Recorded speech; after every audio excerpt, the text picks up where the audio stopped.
Computerized Start is brought to you by my awesome patrons on Patreon, and by your tips and memberships on Ko-fi. These and other channel supporters make my live streams possible. You too can become a channel supporter with tiers starting at just $1. And as always, thank you for all your support, including sharing, chatting, liking, and subscribing. Now roll that famous logo animation!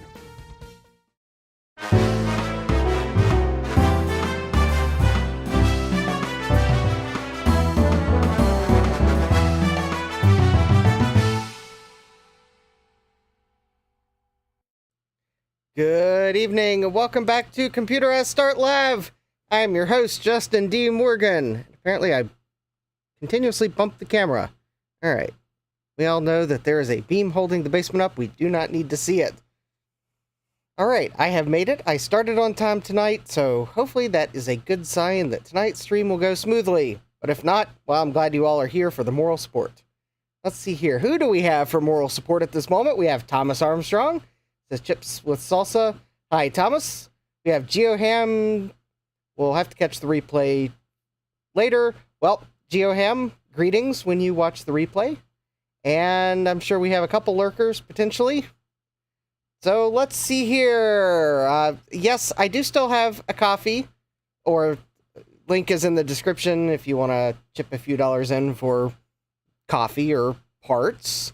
I also do have super chats, so I'll just make that announcement now, and now it's out of the way. And I think without further ado, it is time to bring you an important announcement of a segment that's demise has been greatly exaggerated. Ladies and gentlemen, it's time for our favorite segment, Wheel of Regrets. Here's your host, Justin D. Morgan! Hey, who comes up with these titles anyway?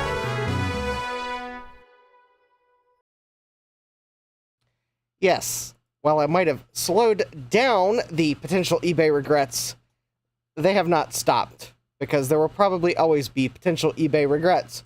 Starting with this manila envelope here from an eBay seller in, I believe, Florida. I have removed the packing slip because it made it impossible to not show my address because the shipping label's on the other side. Yes, eBay seller in Florida, so hi to all my eBay sellers and viewers in Florida. We have this manila envelope, which I certainly hope there's bubble wrap inside of it, because having removed the packing slip, I know what is in here. I'm sure someone might venture a guess as to what might be in this manila envelope that feels like it has an expansion card in it. Ah yes, we have bubble wrap. It is bubble wrap in the form of United States Postal Service priority mail envelopes. So you know it's the best kind of packing, and as you can see, it is a PCI card. Thomas has lobbed the obligatory Trident card guess in. And this time, unfortunately, I hate to disappoint, it is a Diamond Stealth Video 2500 video card, because the Trident chips are in this box, Thomas. Or at least they should be. And we have Jesse, I80386SX. Hi, Jesse, welcome. Yes. Yes, I could not resist the Diamond Stealth video card, because these were very popular back in the day. And I believe the Alliance Semiconductor ProMotion AT24 was a popular video chip, if I'm remembering them correctly. I want to say that some of the Voodoo cards that had separate 2D chips on them so that you didn't have to have two video cards, I want to say this is the chip they had. And anyways, it has the 2 megabytes of RAM on it already, so I don't have to use my precious RAM chips to upgrade it. And the card itself before shipping was $14.99, so I could hardly say no to a what looks like it is a good deal for a Diamond Stealth video card. And we have Garth Beagle. Hi, Garth. Yes, the well-known Alliance Semiconductor GPU. And big smile. Yes. It might not be well-known, but I believe it was a fairly performant video chip, and if I'm wrong, well, I'll have Walmart put that on a cake and I'll eat my words. They'll probably mess it up, though, and the cake will probably be awful. Because it'll probably be that awful whipped frosting, which I don't like. Garth says, definitely benchmark this against like an S3 968 or Verge. Yes, that is probably what I will do. All right, this next item here, we're going from smallest to biggest packages because why not? All right, so this next item comes to us from an eBay seller in Nevada. So hi to all my eBay sellers and viewers in Nevada. It is not a state I often buy things from. No, this card is... Whoop, I just gave away there should be a card in here. No, this is not from Las Vegas, because then it would have had to have stayed in Las Vegas. Thomas says carrot cake. Carrot cake would not... yes, I love a good carrot cake, but that would not be my first choice for a cake that I'm going to have text written on it. Jesse says, I am going to get some buttercream frosting cupcakes because I have the house to myself and can do so. Yes, I highly recommend buttercream over that whipped junk any day of the week. Especially on days of the week that end in Y. Alright, so we have this card here, which I have to say, it is well packaged. It is also fairly heavy.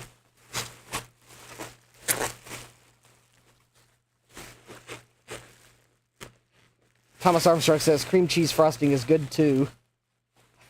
Jesse says, my wife hates the buttercream, so I never get it. Yes, that would be a good reason to get it now. Well, you can get it now. We have Retro Tech Chris. Hi, Chris. We are in Wheel of Regrets. I might regret this purchase. Alright, there's no denying it now. I said it was a card. You all see it's a really long card. I could not resist the temptation to buy another one of these single board computers. So we have a Pentium 3 single board computer. And and yes, that is a slot 1 that is a right-angled slot 1.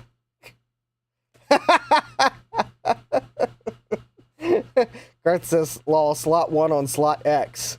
Frogman, oh, hi, Frogman. Frogman says, that is wild. Yes, so we have a Pentium 3 single-board computer. And the reason why I picked this was twofold. Garth says, this is so cursed. All right, first of all, notice that there is no VGA populated on this card. Yes, this single-board computer has no integrated graphics, or even integrated discrete graphics. I believe that's where the chip would go. Because the option with graphics, it's that junky SIS graphics. But anyways, so I can use this single-board computer with any video card I want, and I don't have to worry about trying to figure out how to disable the onboard video card. The other reason I picked this up is because I actually will probably use this processor on a different project. And I'll probably put a slightly lower power processor in this board to use it the place where I would really like to use it. But anyways, yes, this is a Pentium 3, 600 megahertz, and I forget the name of the first core. Katmai, something like that. Looking up because No, that doesn't.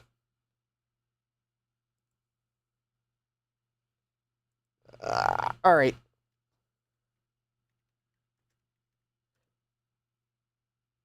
Hold, please. Katmai, yes. I was right. It's the 250 nanometer desktop processors. Anyways, this is the fastest Katmai that they ever released. Garth's.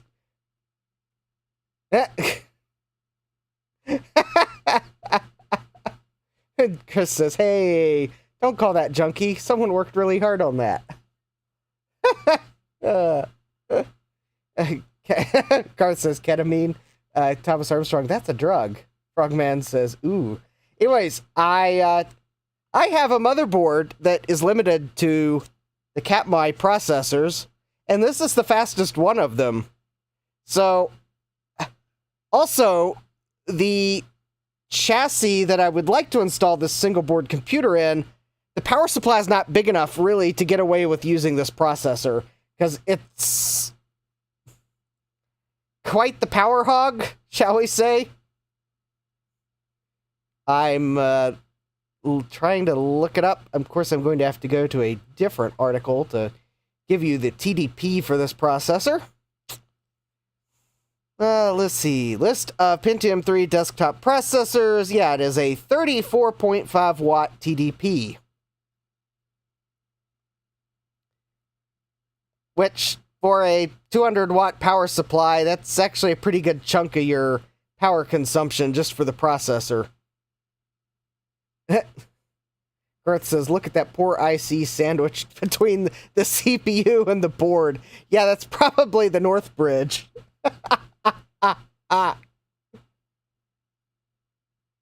Garth says, I love these DOS PC, all computer on a card.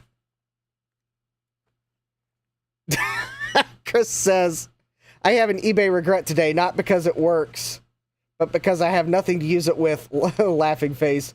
I picked up a scuzzy, quote, hard card, but it is too long for my Tandy systems. Disappointed face. Yeah. So anyways, Thomas Armstrong says they did make some ISA all-in-one cards. Anyways, this one is a, I believe a PICMG is the standard. So it is for an ISA and PCI backplane. And if this works, you better believe that your clue is this is going to get a Trident video card. That's your clue. And you're probably thinking, why would you make a Pentium 2 or 3 single board computer suffer with a Trident card? Well, you'll just have to wait to see me experiment with this thing. But anyways, it is a chassis that needs a special video card, which so happens to be a Trident card.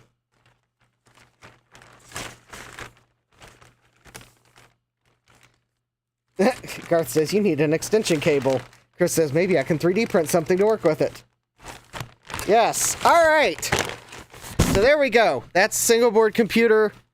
Really cool. All right. And now, for probably the weirdest thing of all in this Wheel of Regrets, which I'm not even sure I'm really going to be able to fit it on the bench. And I'm going to have to, like, block out my address somehow. Where's my... Oh, you know, I bet my gaff tape is still over with my VCFE stuff.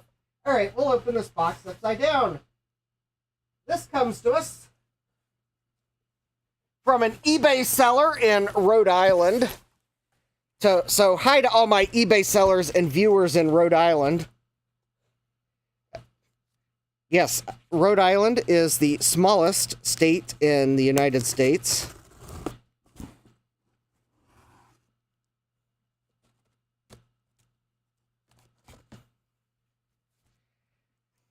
And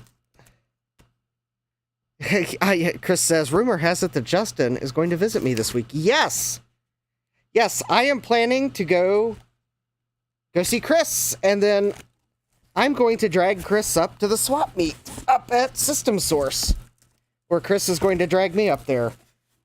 we're both going to drag each other up to the swap meet. How's that? Ah. All right, well, I like it when an eBay seller puts a thank you card in here. So, there you go. Thank you for your purchase. There's the eBay username. Hopefully that is a good advertisement, not a bad advertisement.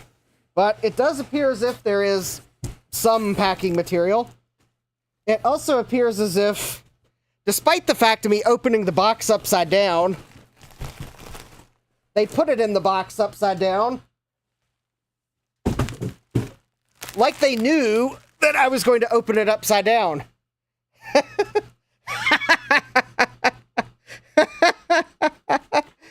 Chris says, oh, I can drive. Yes. Thomas Armstrong says, swap meat. Better than a swamp meat. Yes. Now, the swamp cooler meat, that one's a toss-up. It depends on... That one depends on the time of the year and if the air conditioning meat is next door or not.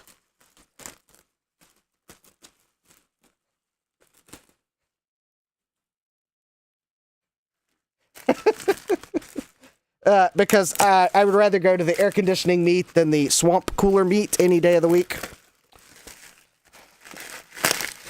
All right, you all probably aren't going to be able to guess what this is at all, unless you very carefully look at the color of this item through the bubble wrap.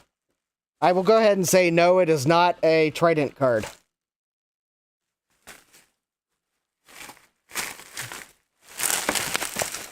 Thomas Armstrong says, it's bubble wrap, yes.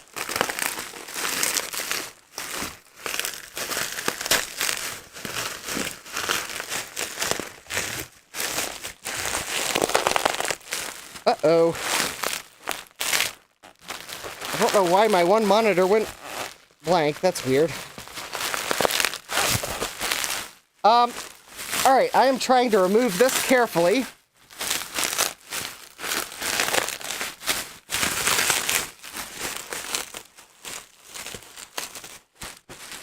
So, fun fact, while I try to get this open without dropping it. So, I have bought... Jesse says the swamp drive is tomorrow, depending on how struts go. Lol. Yeah.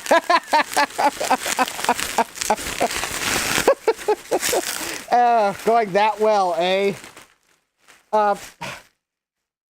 So I have bought 2 Dell monitors that are absolutely nothing special from the same eBay seller.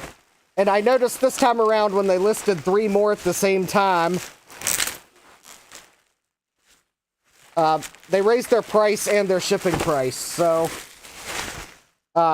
either A, by me buying 2 of the first 2 they listed, they realized they were not charging enough shipping. B, they thought that they weren't charging enough because the same crazy guy bought 2 of them. Or C, well, they're just being Goodwill. I don't know. They're from a Goodwill down in North Carolina. Don't worry, they're they're 1080p flat panel monitors, which is why I never opened the first one on stream, and I don't plan on opening the second one on stream. Needless to say, I might be buying a third because I think my ViewSonic monitor might be on the way out, so I'll have to swap one out here. Jesse says, oh, the county to the south of me doesn't give a rip about the roads. That's a good place to test. Anyways, as you all probably figure out now, I have purchased a piece of Tektronix test equipment. If you now recognize the trademark blue color. It has a yellow power cord. A yellow power cord that I'm going to have to replace because it does appear as if it is broken. I mean, I could probably get away with using it for a test, but it'll have to be replaced before I use this long term, because it's, the jacket's coming off of it, so. Anyways, you're probably wondering, alright, what has Justin bought here now that appears to be a small oscilloscope? Well, actually, you would be very close to what I bought. Let me see if I can figure out where the model number is on this thing. I may try a... Part of me wants to just full send this thing, and part of me wants to open it up and reform the caps. And all of me is wondering where in the world the part number is on this so I can show you what it is. And I sure don't see a part number anywhere on this thing. So I guess I'll just have to show you the back of it where the video input A and video input B is. I have no idea what that is, or that. I think this might be some weird video input. External sync. Video out. 7 amp slow or 4 amp slow. Anyways, I don't see a part number on this anywhere. Probably the Tektronix badge has fallen off. Anyways, this is some sort of a video scope dealy-doo.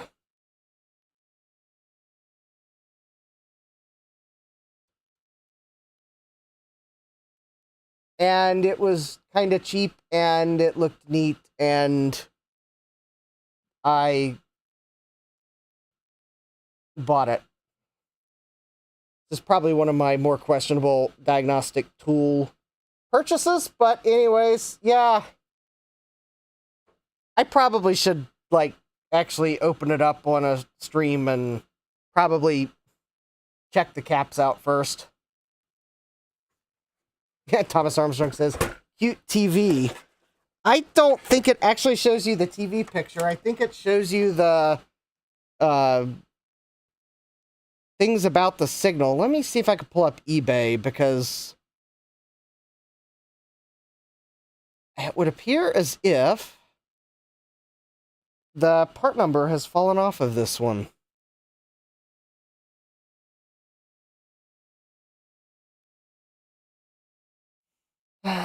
It looked cute and interesting, and it is a Tektronix 528 TV waveform monitor. Vintage Tech CRT from ESPN. I have no idea how to verify the validity of their claim that it came from ESPN, because it has no ESPN branding on it.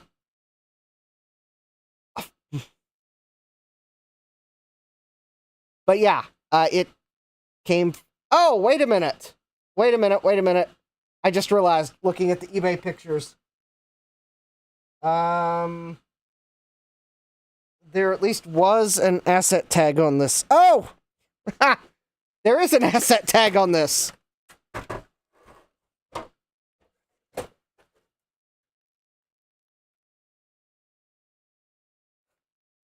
All right, claim verified.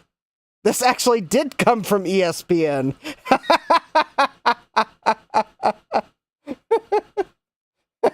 Thomas Armstrong says the burn-in will tell. No, all we gotta do is find the asset tag. This actually did come from ESPN. All right, seller was not just trying to claim a false history. That really does have an ESPN asset tag on it. Okay, that is actually kind of a... Even if I'm not the world's largest sports fan, I will have to admit it is kind of neat to have a piece of diagnostic equipment from a large broadcaster like ESPN. So, yeah. Ah. Thomas says, hockey fan. We can... Well... When I'm ready to risk it, we can feed a hockey game into it and see what a hockey game looks like on a waveform monitor. I don't really have a good way of testing this tonight, and quite honestly, I think the power cord needs replaced to safely do it. And there's some rather big caps in here that I think I'd probably like to see if they look like they need reformed. Hi, Tim. Welcome. Tim says, ESPN 8, the Ocho. Yeah. All right, this is kind of cool. It really did come from ESPN. All right. I doubted the eBay seller, but it's probably because I forgot that they had a picture of the asset tag. Although there is an asset tag on this thing that... Oh, okay. I found the asset tag that was in the photo. Yeah.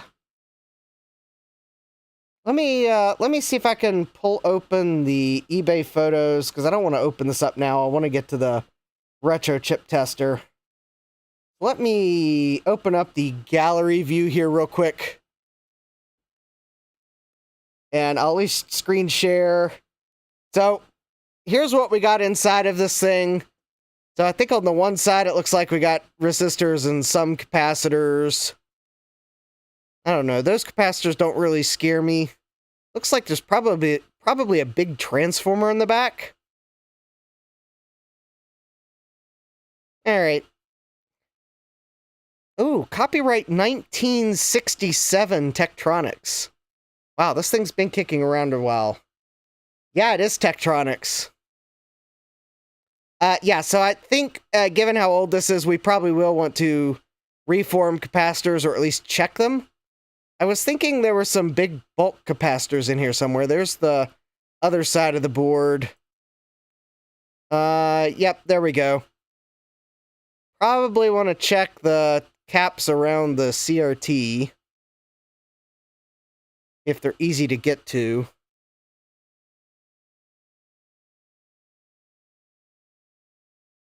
And yeah, so anyways, yep, I think there's probably the cap I'd really like to double check before we just full send power into it. Only because that's the bulk, gonna be the bulk capacitor for the power supply. Looks like there might be another one down on the bottom, so. Eborg says, oh, they say it'll just work. Alright, well. Alright, I guess we can plug it in.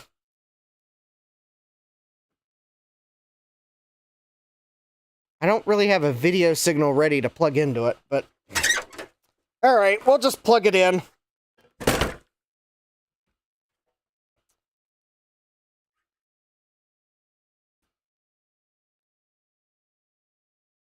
Thomas Armstrong says, bet the... Well, actually, you know, quite honestly, the seller probably plugged it in. Quite honestly, they probably did plug it in. Here I am falling out of my chair. Alright, turn the smart outlet on. I will pick up the box that I just knocked into the path of the rolling chair. I will then get back into the rolling chair. Alright, so I have plugged it in. I don't think anything happened, because I don't think it switched on. Alright, let me see if I can find the power switch.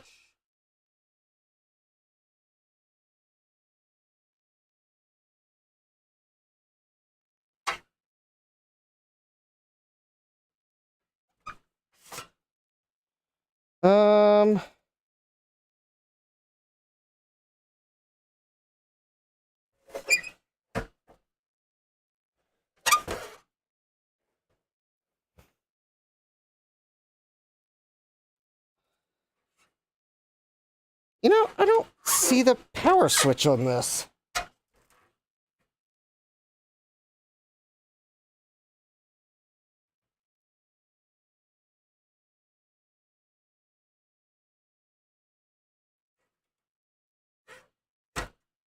Alright, I can't tell if it's on or not, so I'm going to bring up a waveform monitor. Because I'm presuming if it's on, then we'll see something on a waveform monitor. Because I do not see a power switch on this thing anywhere. It's almost like it's designed to be on if it's plugged in.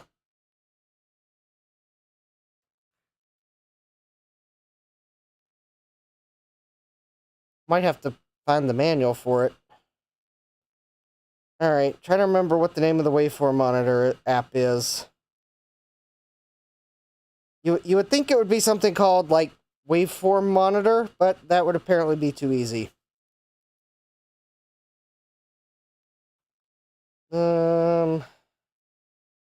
You would think that the icon would be of a waveform, but that apparently would also be too easy. Oh, I think it's called Sonic Tools.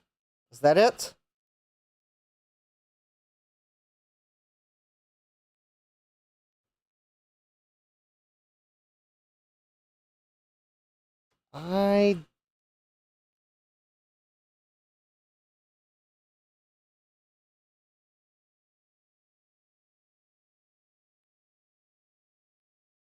I don't see a peak up in the high frequency range.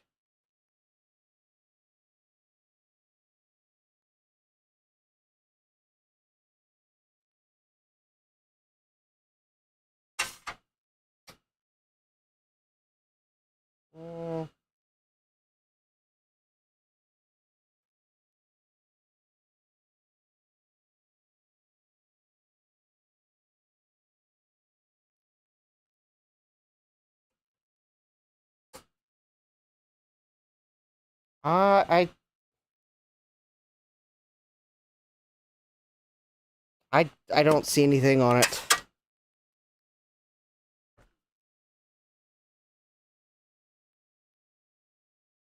All right, let me try this. Let's see here. Left plug off. All right. Let's check the fuse. All right. I will give it a very brief attempt at powering it up. I will check the fuse. Although if the fuse is blown, I have no fuses for it, but at least if I check it and the fuse is blown, then that will probably prompt me to get fuses at some point. Whereas if I don't check it now, then it'll be later. And that will mean even later for me to order fuses. So, all right, let me check the fuse. All right, it is definitely a slow blow fuse. And it does appear to be intact.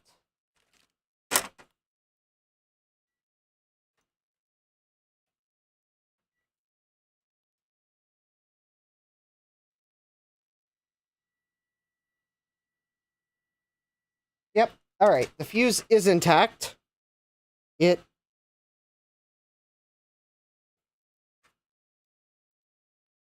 All right. Well, still, it's bothering me that there's no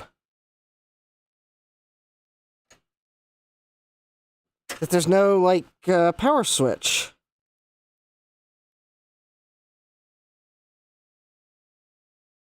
Seriously, there's got to be a power switch on it somewhere.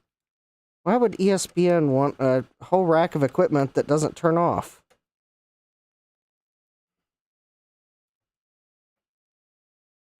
Thomas Armstrong says it's working. I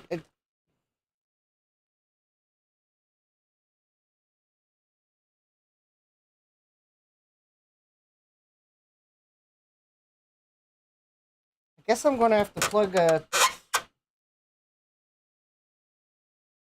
I don't see anything on the screen.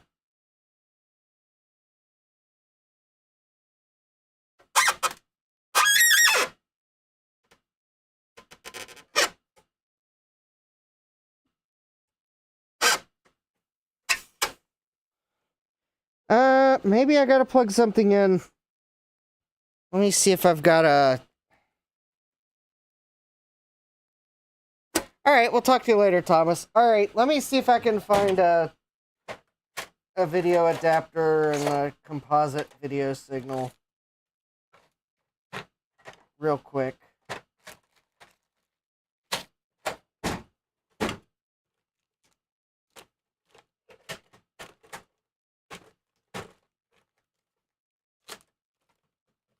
Maybe this thing, you plug it in and it's always on and...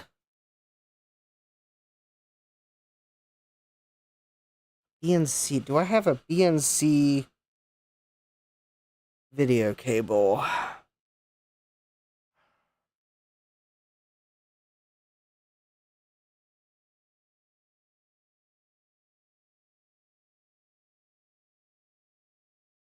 You know, actually, there's one thing that is not helping.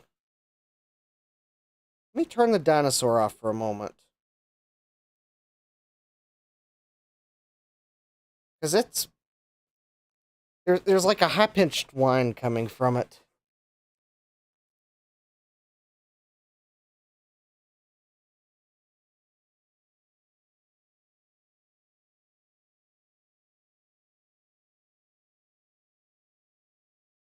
Rudy says oscilloscope.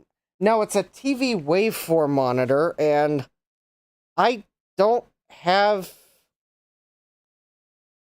I don't think I've got a cable...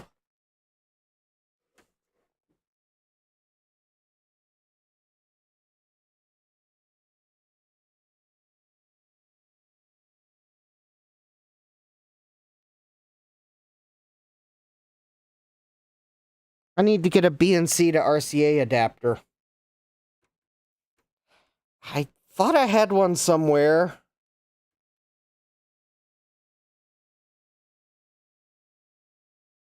If I can remember where it is.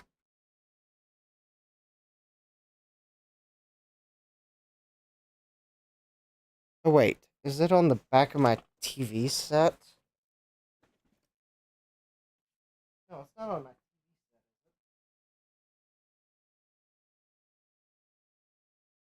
Oh, okay. I probably don't have one. I'm going to have to order one. Alright. Okay, I'm going to have to order a cable or an adapter so I can plug in a standard RCA cable to this. Because I don't have a BNC to RCA adapter or a BNC cable I can plug into a composite output. But yeah, that totally needs to be a video signal that I feed into that. Alright, we can turn the dinosaur back on now. There we go. Alright, so I think that concludes Wheel of Regrets tonight. The Diamond Stealth video card. A single board Pentium 3 single board computer. And the TV waveform monitor. So now we will get on with the retro chip tester build. Already in progress. Let me open up the assembly manual. Let's go to the assembly instructions. We don't have much left on them. Alright, so we got the LEDs. Let's zoom in a little bit. There we go. So I got the LEDs. So we're on the step where we install the LEDs, the pin headers, the potentiometer,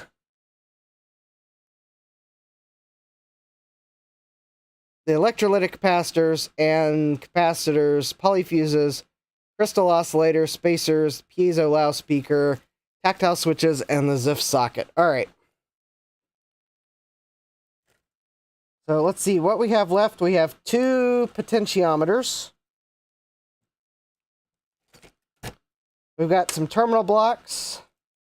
We've got switches in the piezo buzzer. We've got the ZIF socket. We've got standoffs. Alright, standoffs will go on last. And we've got some jumpers. And we've got a power and USB headers. Also, I've cleaned the board of flux because I didn't really want to have to clean the board after we installed the potentiometers. So, let me see if I can pull up the interactive BOM so that I can see where the potentiometers go.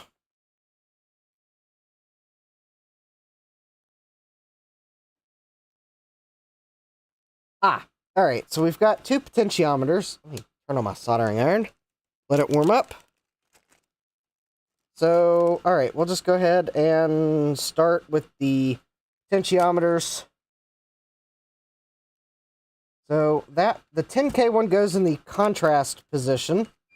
It's the contrast for the display. And the 1K one goes...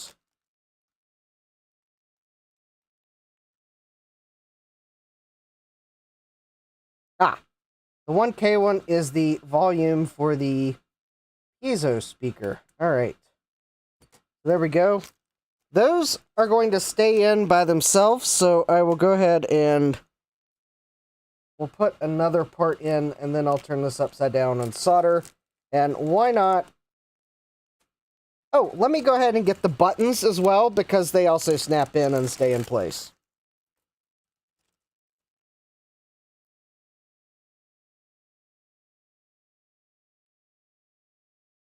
Alright, so there's one button that has a short button, and something tells me that is probably the reset button.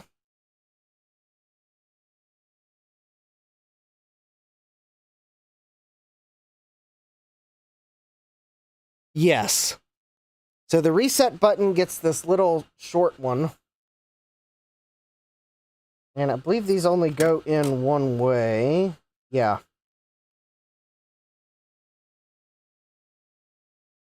So the top of the switch looks square, but the legs are more rectangular. So the short switch goes in the reset position, and then these other four switches that have a slightly longer button surface go in these four positions. Because obviously you want the menu control to be easier than the reset button.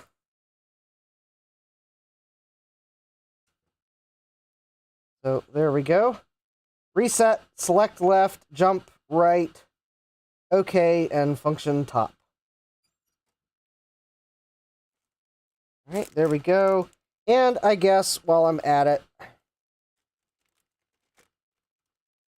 I'll go ahead and put the piezo buzzer in as well. I don't know if it has a polarity. Oh wait, I think it does have a polarity. And I don't know how you tell which is positive and which is negative.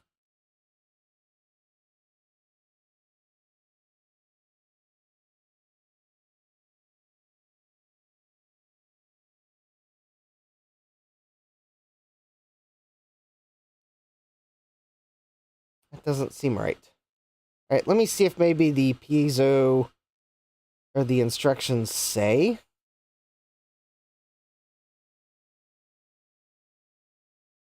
Or actually, let me just pull up the part number.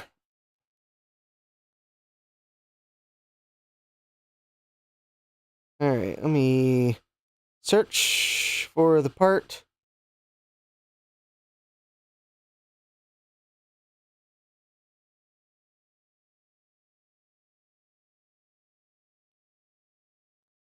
Is it actually marked? The picture shows there's a marking on the side, and I don't see it. Alright, so the data sheet says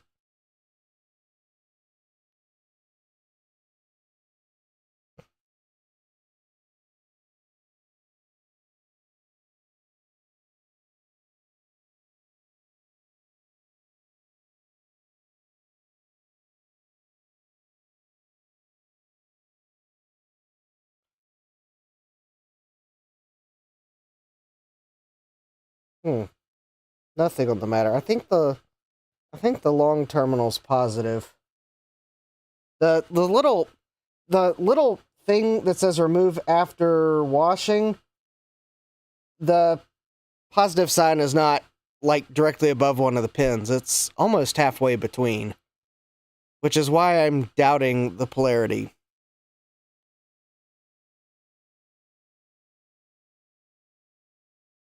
Which is why I'm taking a moment to search the web. Let me pull this part up on DigiKey's website. It also shows a picture. It has a positive sign marked on it. See attached drawing.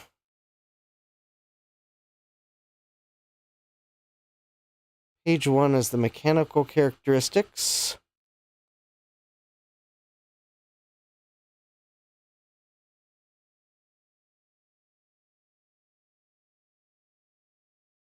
Oh. There's a drawing somewhere in the data sheet.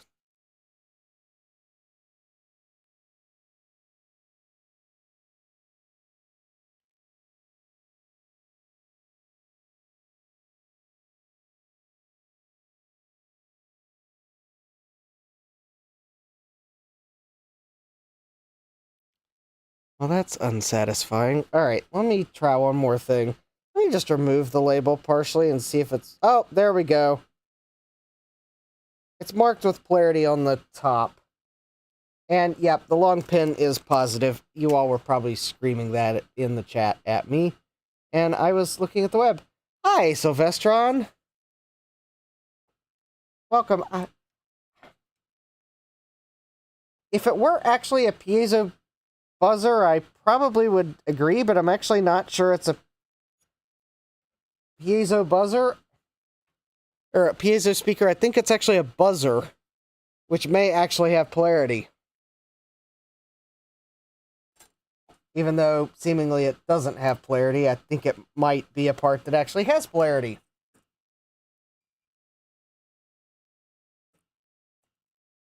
Alright, so let's go ahead and solder all these parts in, starting with the... whatever this little speaker is. Speaker, buzzer, annoyance device. I don't know. Let's,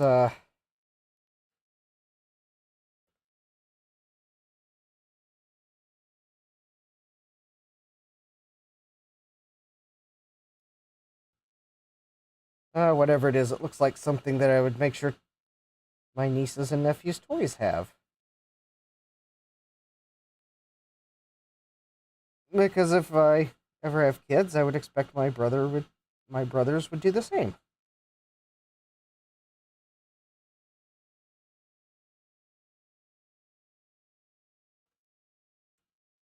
Right.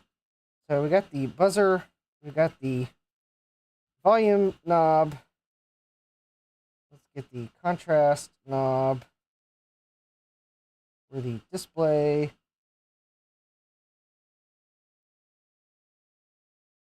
Oh, I just realized.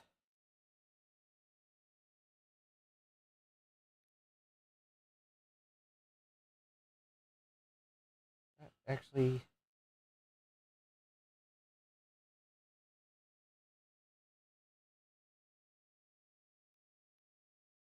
oh, those knobs actually did not stay in place like I thought they would. Oh, well.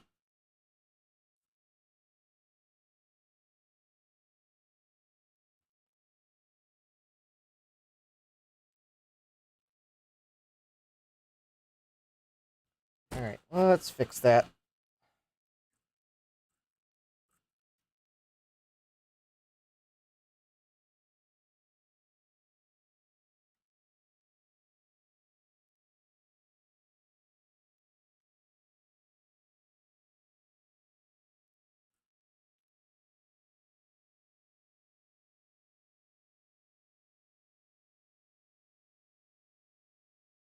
Oh, actually, I think that one did stay in place. Never mind. Alright, it was the other one that fell out.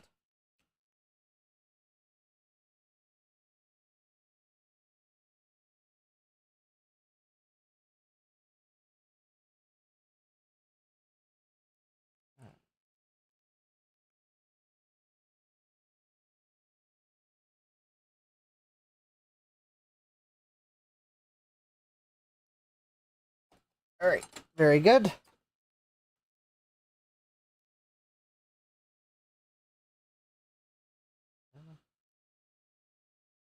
And now let me get the buttons after I make sure they are still in place.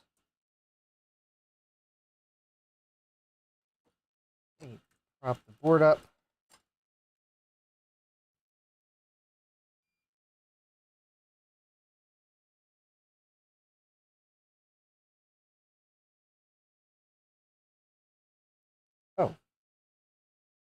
probably help if I do the following. After I finish tacking one leg.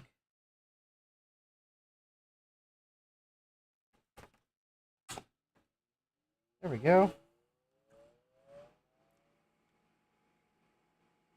Alright, the buttons are still in place.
A little bit of excess solder on the solder mask. Alright, there we go.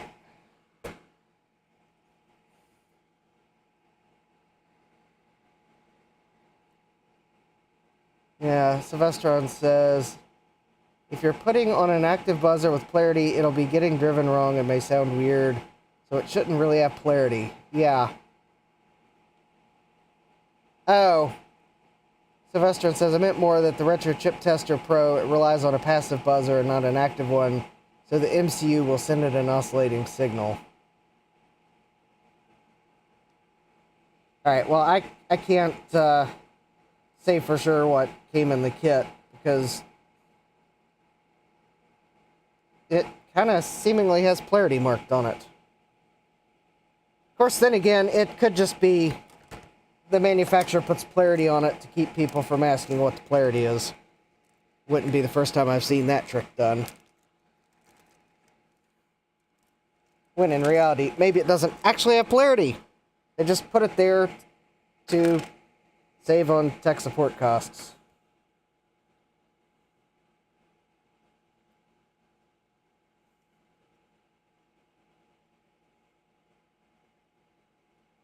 Alright, so we will go ahead and put these 3 terminal blocks on.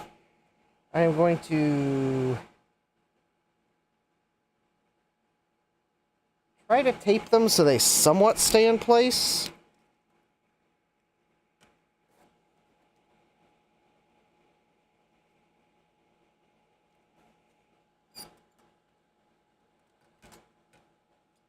And then they probably will still manage to fall out. And there we go. Rudy's asking, is this kit expensive? Yes, it is. Usually runs $369 US for the kit. For the base kit, the VCF East show price was $339, so small discount for buying it at the show.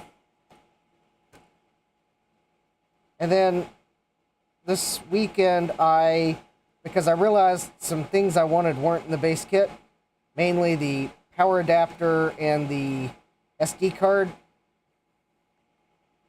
So I bought those from the seller on their eBay store.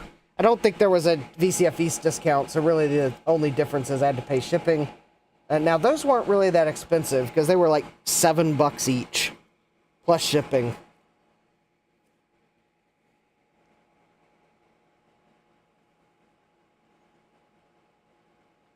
Yeah, Sylvestron says you can get it a lot cheaper if you buy the board from Steven directly and source your own parts. So, yes, I did pay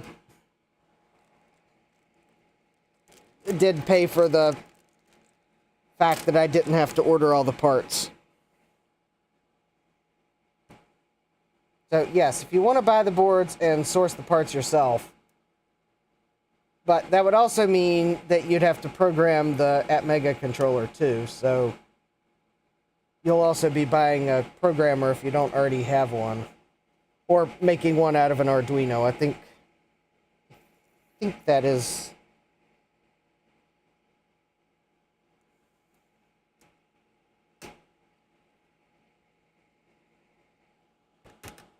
I think you can use an Arduino to program an Atmega 2560. I'm pretty sure you can.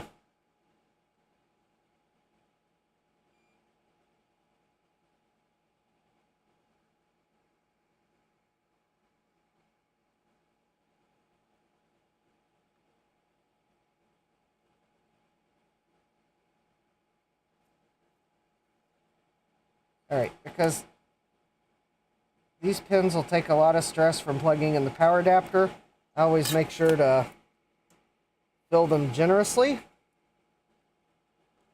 I also make sure to fill these two pins on the outside of the USB connector generously, because they're going to take the stress of plugging and removing cables.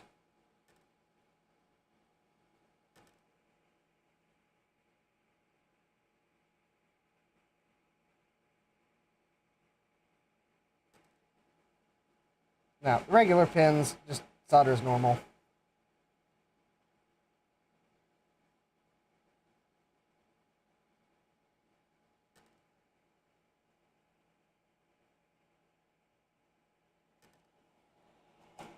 There we go. Oh, hi Mike, welcome. Am I done yet? Actually, we are getting really close.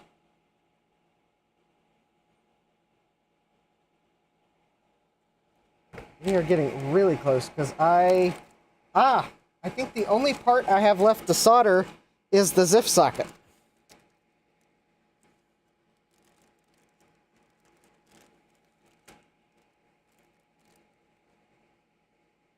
Alright, I do need to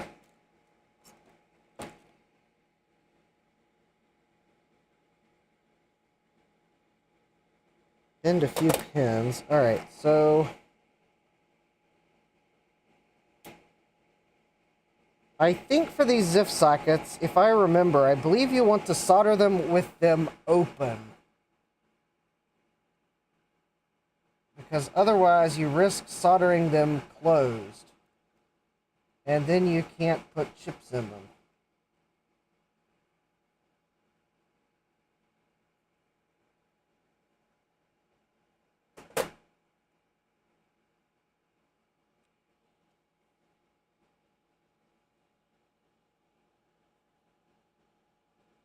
Mike says, wow, I missed all the fun stuff, didn't I?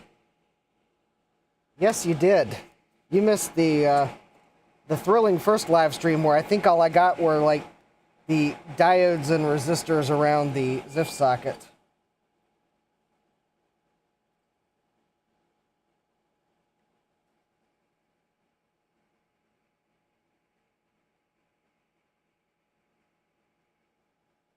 Alright.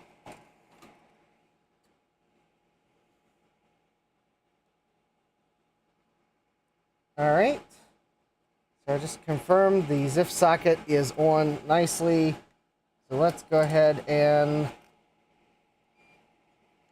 let me zoom in for this lovely, lovely ZIF socket soldering action.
Wow, there we go.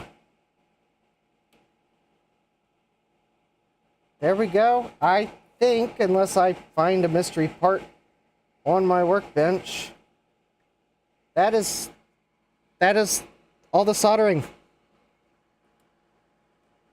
Now there are a few more things I have to do. So it looks like I've got some standoffs to put in place. And jumpers.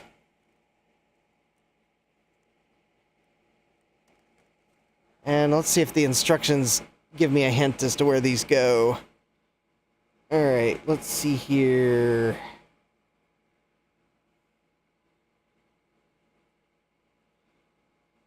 Alright.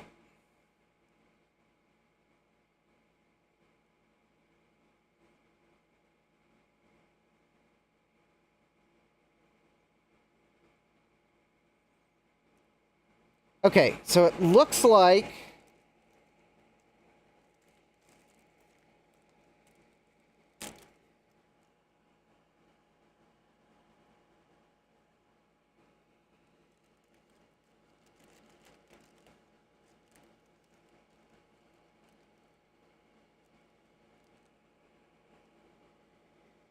two, three, four. So there's 4 of the jumpers. Okay, it looks like I don't put any of the jumpers on. It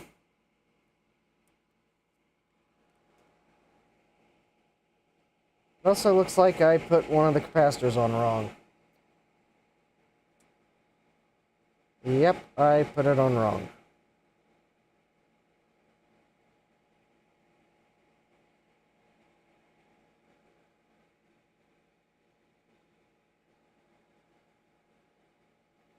Yep, alright. Let's fix that.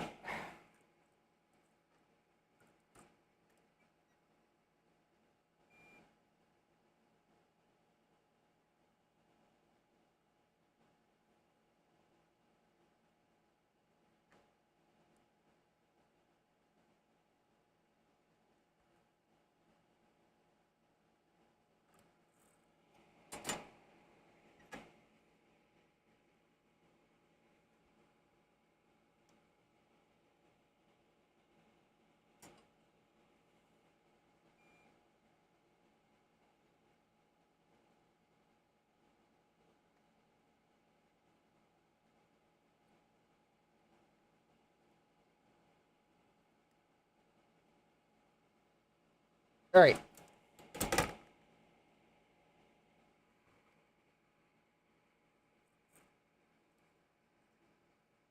Let me go see if I can find another capacitor, because the reason I put it on wrong is I was supposed to put it on horizontally so that it would fit under the display. And I did not catch that error before I clipped the legs.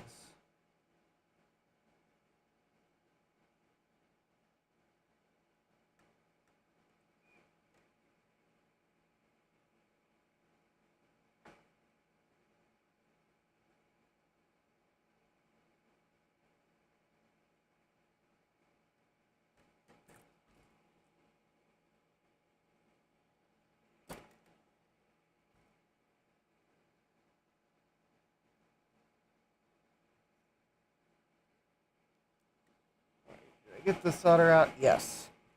Alright.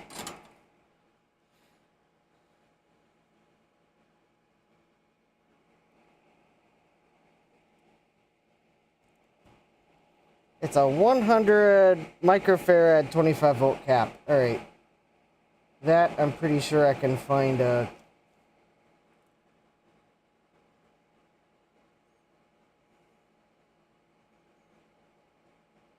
I think I can find a replacement for that. Alright. It'll be easier to just put a new cap in place.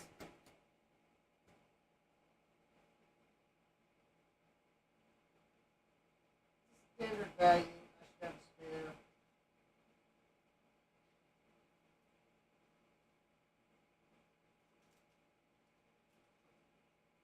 I think I have a console 5 cap kit, but I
Okay, we'll have to do this the hard way. I don't... Good night, Rudy. I hope you get to feeling better. Alright, I guess I'm going to have to do this the hard way. I.e. the...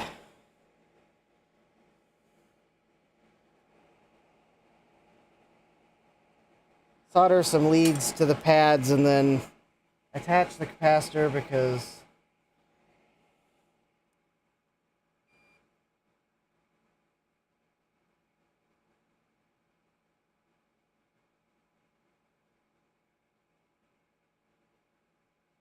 I didn't solder the capacitor right the first time. There we go. Alright, so there we go. There's some leads.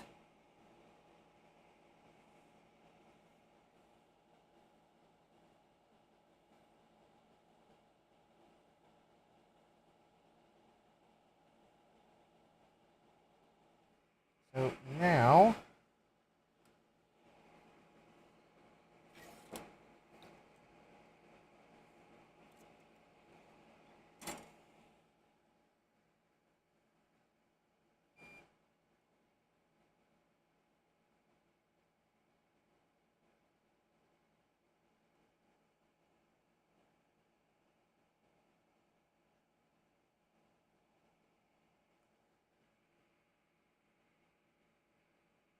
alright.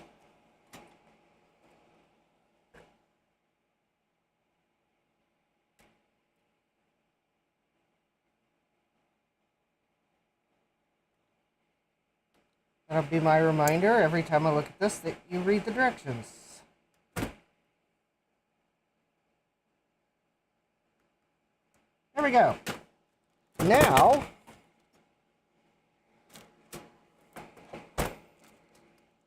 I believe I can put the standoffs on. Alright.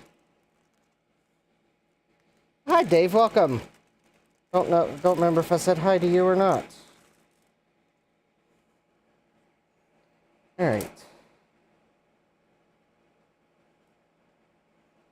So it looks like, if I'm looking at the pictures correctly,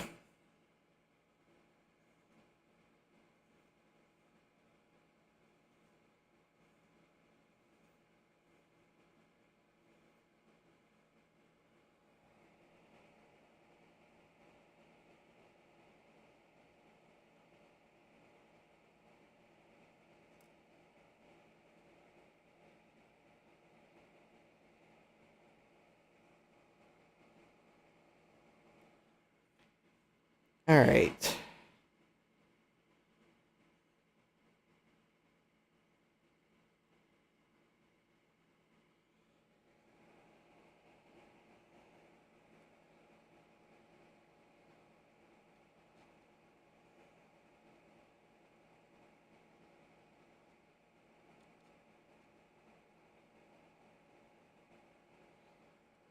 Alright. Doesn't quite look like this is going to go together the way I expected it from the picture, but... Alright, so I believe... there...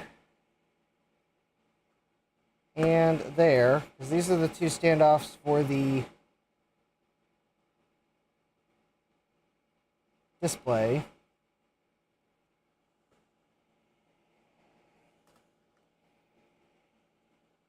Like so. And I guess I'm going to have to see if I have any screws to put through those standoffs, because I don't think the kit came with screws. Oh, hold on. No, I see why I put these on backwards. Because I want, there we go, it's the nuts. So the picture shows screws, and the kit included nuts. So I think that goes like that. Because then that'll go like that. So...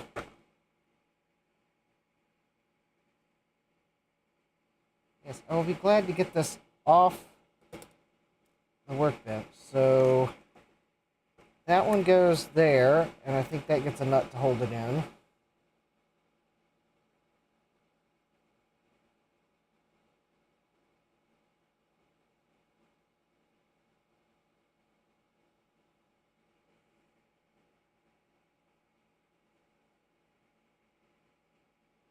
Alright.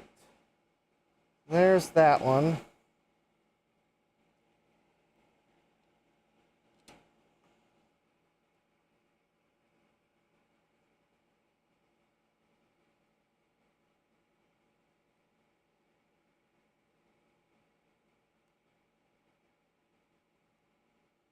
Alright, there's that. And see, a standoff goes here. Ah, very nice. So there are standoffs all around the ZIF socket. So that will hopefully help keep from overflexing the board while inserting chips. Because then there's a another standoff that goes right here. That's actually, yeah, pretty good for keeping the board from flexing. I'm looking at the photos so I know where to put standoffs and where standoffs don't go.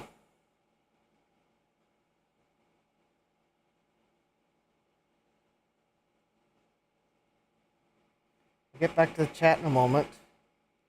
Alright, and then one goes here.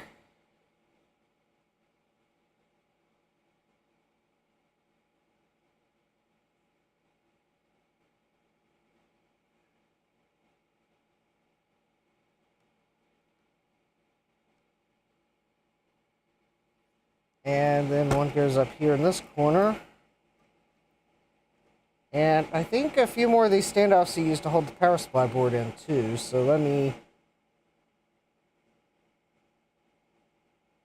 Or no, actually it may not need standoffs.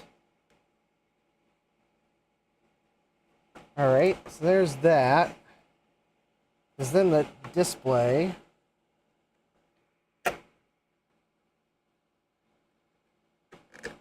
Oh, let me remove the please remove thing from the speaker, or buzzer, or whatever it is. There we go. Pop that in. And now...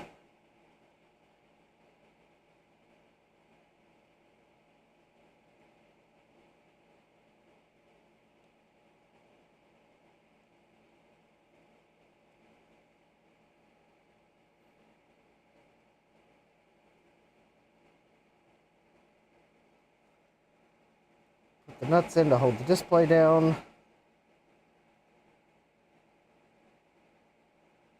I'm only going to put them finger tight because they're nylon, so that's all we need. Alright, and we do also need the power supply board, which goes in like so.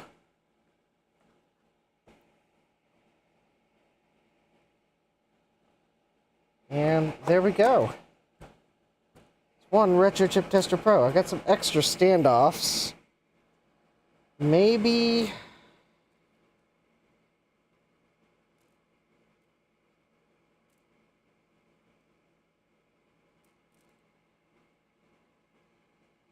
Oh. I'm supposed to put one here. That accounts for one of them.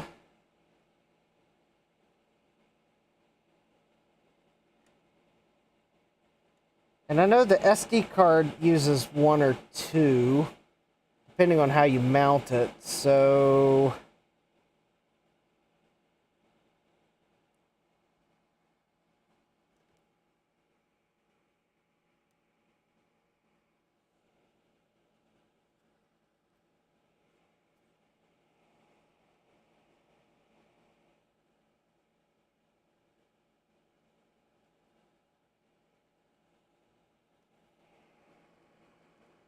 Alright, I will hold on to the rest of the hex spacers.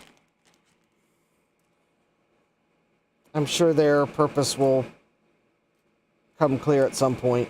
Probably especially after I get the SD card adapter.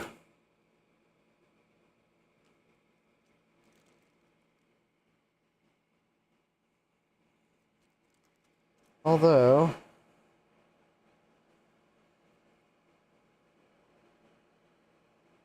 Hold on. Let me take a look at something here.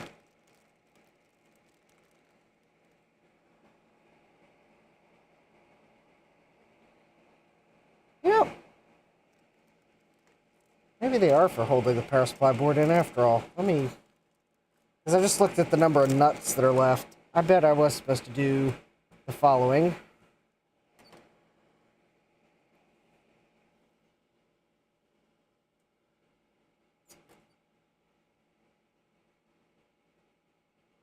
Because actually, now that I think about it, I think the SD card kit comes with a few standoffs. Because I think they're a different size.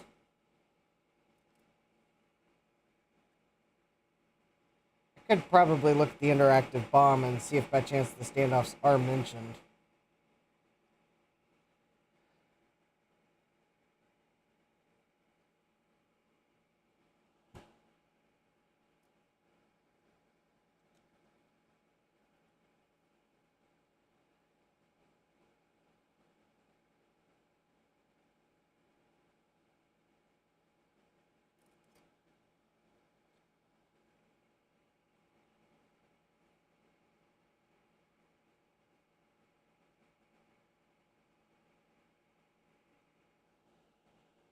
There we go.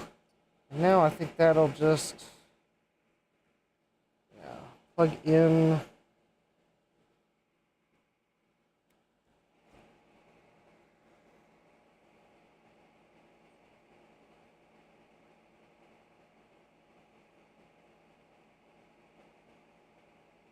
Actually, I'll leave those hex nuts off for now.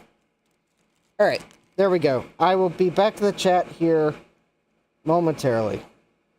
Just realized I left the photo up.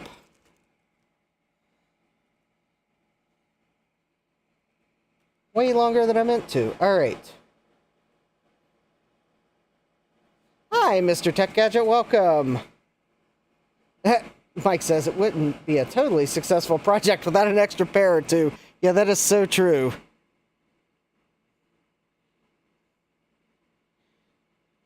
Yeah, just put my whole engine together and I have this bolt left over.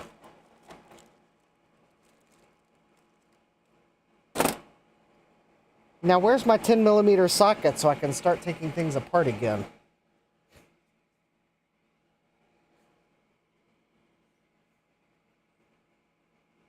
Alright, there we go. It's a Retro Chip Tester Pro. And I'm going to leave the peel thing on for now. Let's make sure it works first. Alright, let me go back to the instructions.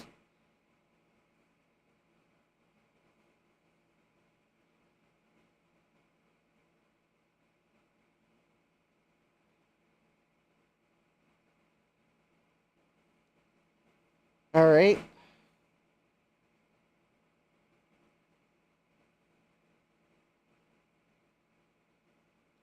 Power supply, alright.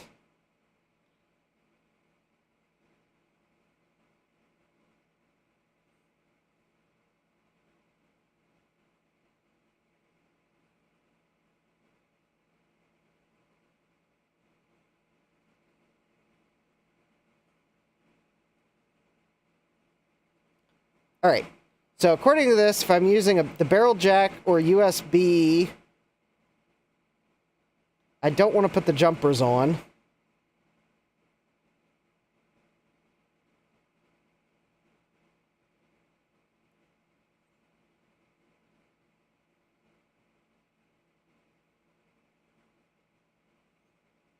Alright. If a DC-DC converter module is used, jumpers 1, 2, 3, and 4 must be open. Alright.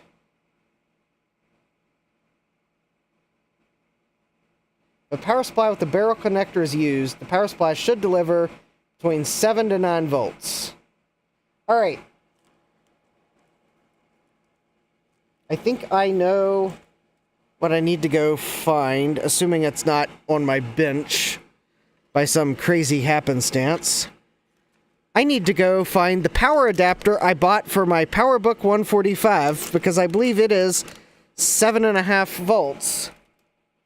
And as long as it's center positive, I think it will be the perfect power adapter for testing. So let me go find that adapter. It's probably over with the PowerBook. Hey, Mike's Future Retro, welcome. Dave says, they always give you an extra, that way you think you forgot a part. Yeah, that's so true, Dave. Sometimes I think that.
Alright, actually the power adapter is not with the power book, which must mean it's on my bench. Alright.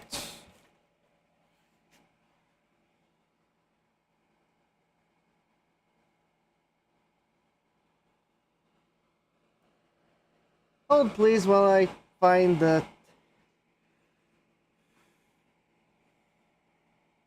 nondescript power adapter.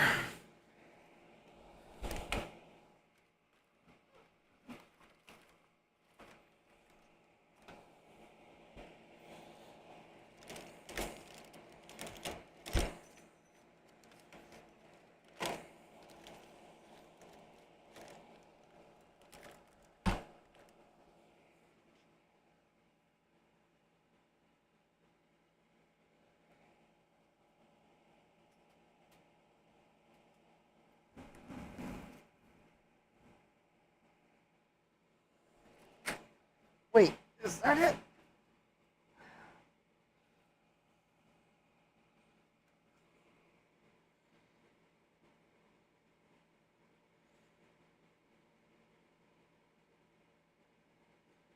Well, I just unplugged something and I have no idea what I unplugged.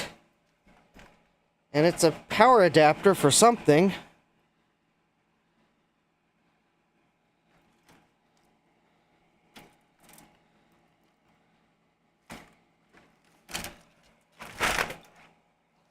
In other news, I think I found the power adapter I was actually looking for.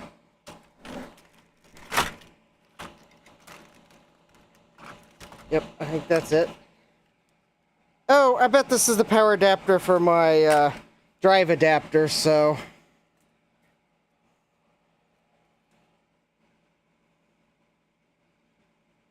Yep, there we go. 7.5 volts, center positive. Alright, there we go. 3, 2, 1. Hey, look at that.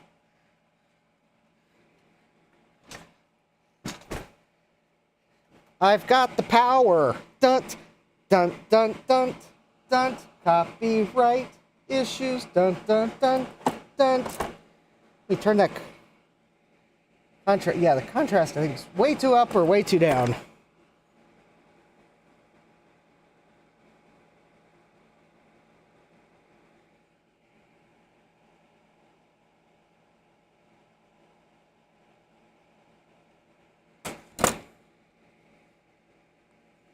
Yeah, I cannot read the display. Well, we have power.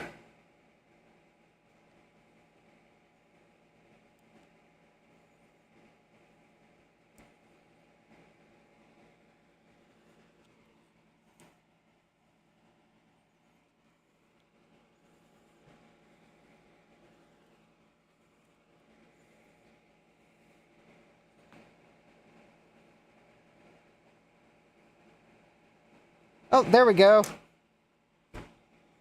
All right. Just had to turn it some more. Selected. SRAM's common. All right, let's... All right, let's remove this film now that I know I don't need to, like, take the display off for assembly. Because otherwise, I don't think you're going to be able to see the screen that well. Because the screen protector is shiny.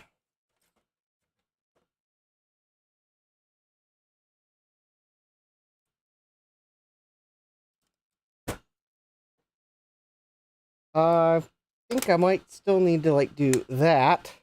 Get rid of that glare. And then... I don't know that there's much I can do for those obnoxious LEDs.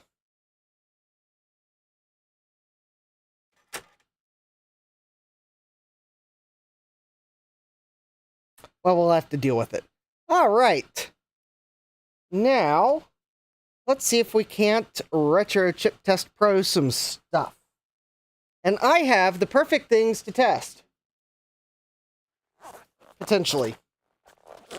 So, if you all will remember, I placed a chip order from China.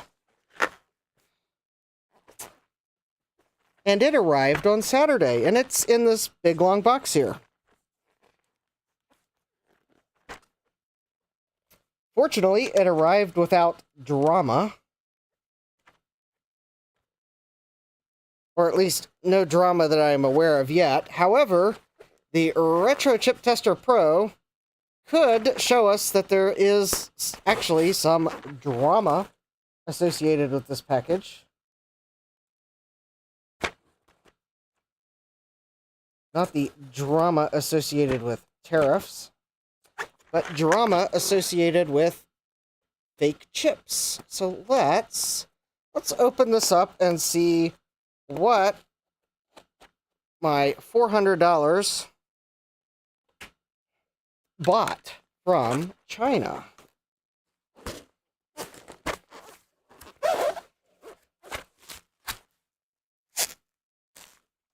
All right. So we have, let me make sure my address is,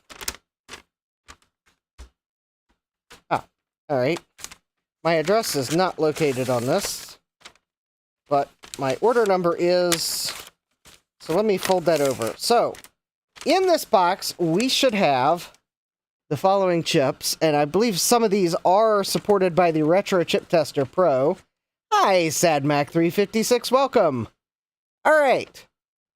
So we have, or we should have, 20 M5M44256 BP-7Ns. Those are going to be some 256K times 4-bit memory chips for Trident cards. We have 2 AN78112Rs. Those are not going to be supported by the Retro Chip Tester Pro. Hopefully I will be able to fix my Japanese MSX computer with that part. We have 20 W24512AK-15s. Those are some SRAMs. I believe those are going to be supported. We have 18 W241024AK-15s. That part I believe is not supported. We should have 10 MC68882FN40s. Those are going to be Motorola math coprocessors for Macintoshes. Those are definitely not supported by the Retro Chip Tester Pro. We have quantity 20 of the SAA1099P chip. I do not believe those are supported.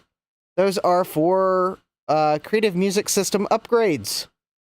We have 2 TVGA9000I-3 chips. Trident alert.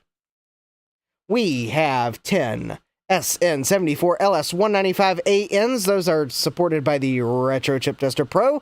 We are definitely going to test those. We have some TMS 4116-15NLs. 20 of those I believe are supported, so we will try those. And we have 10 MCM 514256 AP70s. Those are also for Trident video cards. I didn't want to, Yes, it looks like I have a total of 40 of those memory chips for Trident cards, because these are new and these are used, and they're probably all used. if you know, you know. Jesse says those look like Samsung part numbers.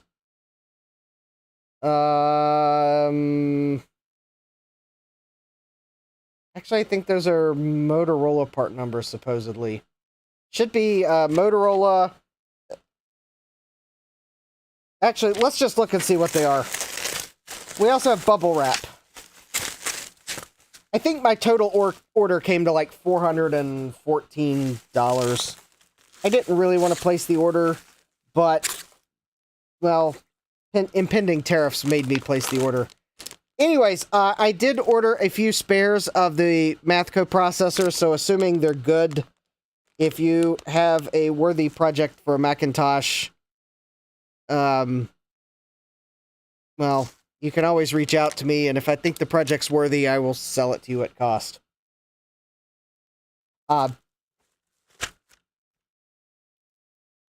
Although, quite honestly, I may have to sell you it at what it would cost me to order more, but that still may be cheaper than other options. Alright, there's our Trident chips. I am going to try to get the parts to build some more of those 8-bit Trident video cards. I think I've got PCBs, but I'll need to get other parts. Oh, Jesse says they look like Samsung part numbers because they're stupidly long. Yeah, yeah, I think I see what you mean now. Yes. Yeah, Samsung, like, yes, they want to seemingly encode every conceivable variation of the part to the nth degree in the part number, because heaven forbid you create a whole new part number for another variant.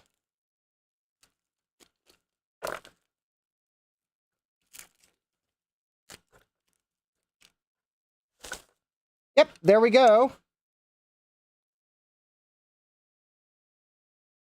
There we go. There's our Trident chips.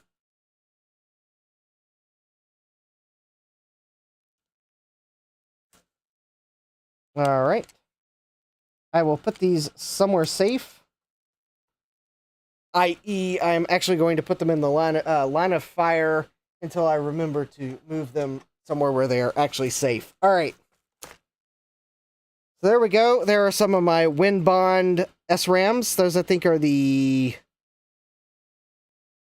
I think these are the 64K by 8-bit or something like that.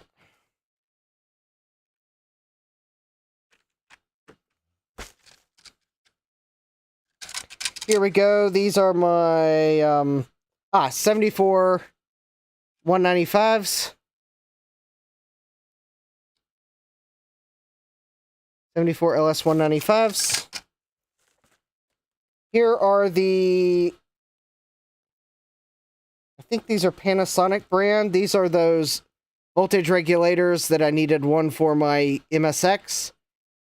It's a linear regulator with an extra input. So therefore I had to order them from China. Because I think I found them on eBay, but they were like stupidly expensive on eBay. And quite honestly, they probably came from the same chip warehouse in China. Since I had to place this order, why not just order them from the source? Alright, so here's our 16K DRAMs for our favorite 8-bit vintage computers. We're definitely going to test those. Here are the SAA 1099Ps. These are Philips parts, or so they say.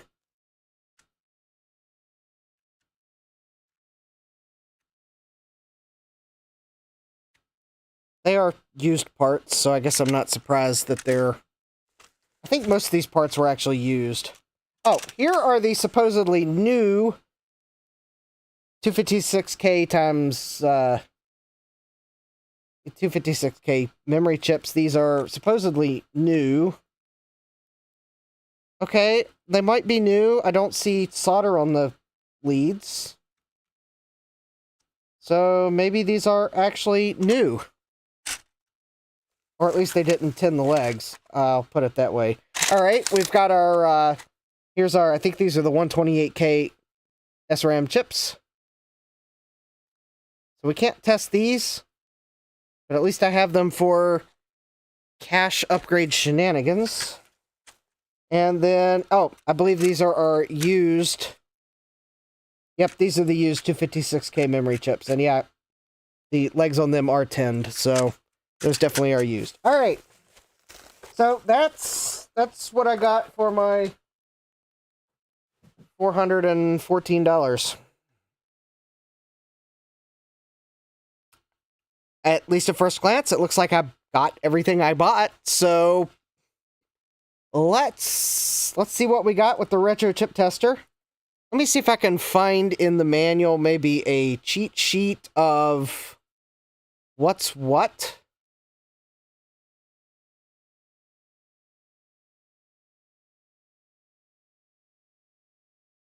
Actually, I think that's a different manual. So let me go. All right, let me go to OneDrive. The only reason I put up with OneDrive is because I get, well, I'm already paying for Word, so I might as well use the terabyte of storage. All right. Manual. User manual. All right. Testing chips. Testing of SRAMs and DRAMs. All right, all chips are inserted left justified. There are a few exceptions. Please note the instructions for the TTL chips. All right. If position X is displayed after the type designation, the chip must be inserted at position X in the socket. The chips are normally used left aligned. Position corresponds to position 1. Since some chips do not have the power supply pins in the usual locations, such as the 7475, the 7490, the 7492, and the 7493, these chips must be positioned in the ZIF socket at an offset location. For example, position 4 means that 3 rows must remain free on the left side of the chip, and pin number 1 on the chip to be tested must be set at ZIF socket position 4. Okay, I think we can keep that in mind. Before the main test begins, the chip tester performs a pre-test to check whether the correct IC has been inserted or whether the chip can be tested. If the pre-test fails, the message IC type test failed is displayed immediately. The pre-test can be switched off in the configuration, which is called chip detection. All right.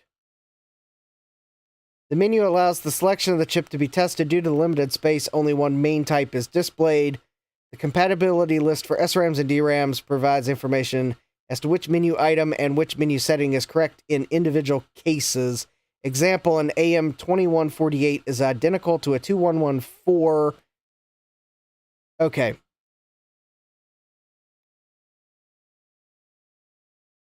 All right. So it looks like... All right. Looks like we're good. Let me see if I can find the list of chips.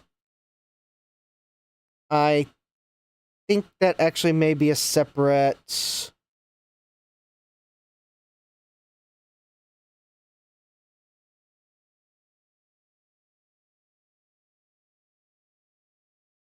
Oh, hold on. That's not it. There is an HTML page. Oh, here we go. This is pretty cool. All right.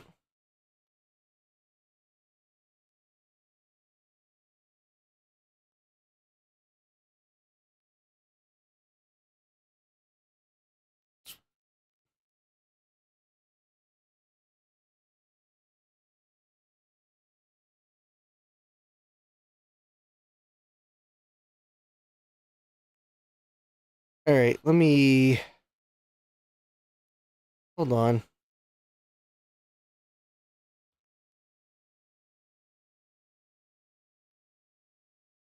Actually, I'm pulling this up so I can do a screen share when I'm searching for chips. I just want to copy this.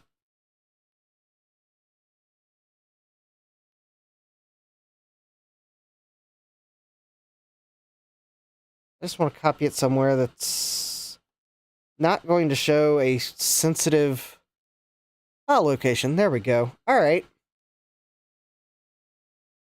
So it looks like there is an HTML file that is basically the search database. Let me make this a little bigger. So, all right, we're going to start with the 74LS195.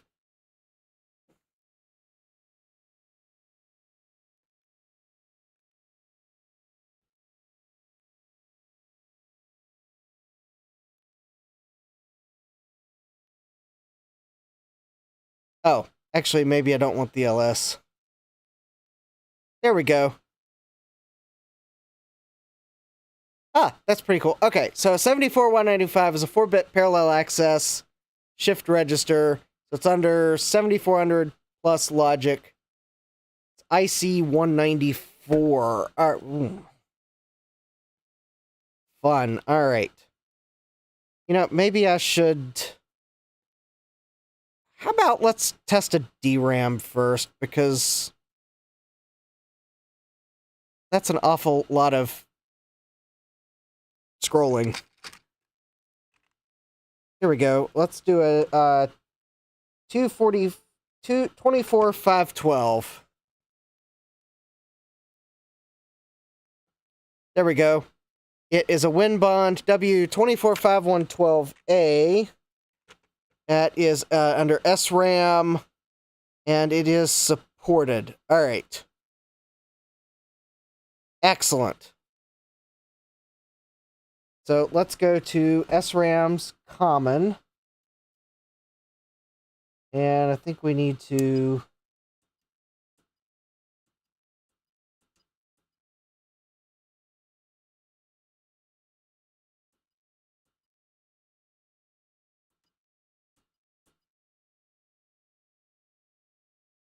WXX512. Ah, yep, okay, the instructions say select XX512. All right. Whoop. Oh, and I was supposed to have the chip in already. All right, well, that's why we...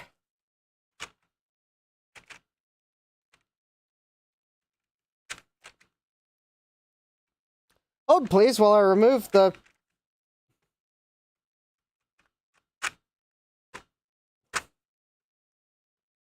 Tell me this isn't saran wrap.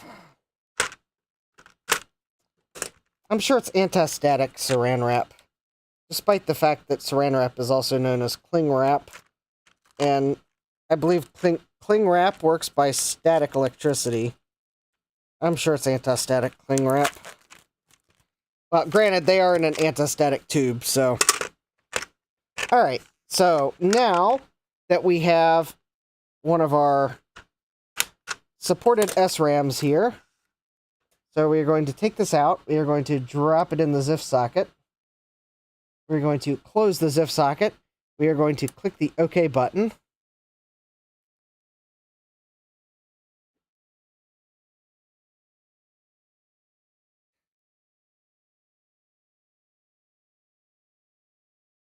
Sylvester says it's always cling wrap. I've also had chips delivered from China wrapped in a tissue.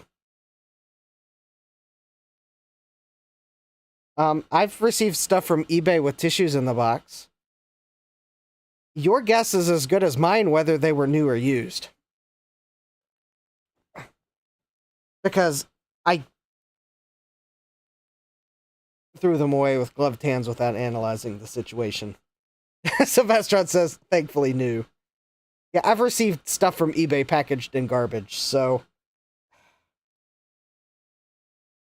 You wonder why I have Wheel of Regrets. It's because... nothing surprises me on eBay. Although I'm sure someone will one-up packing in garbage.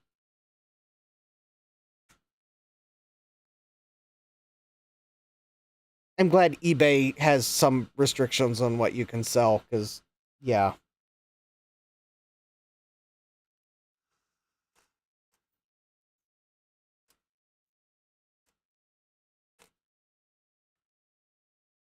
Oh, these chips, these Winbond chips, all have the same date code. That's actually reassuring. They are marked as being new, so I think these might actually be new chips.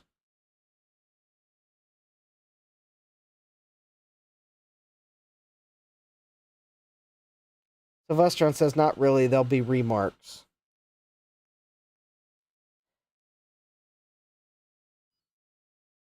Yeah, Sylvestron's right.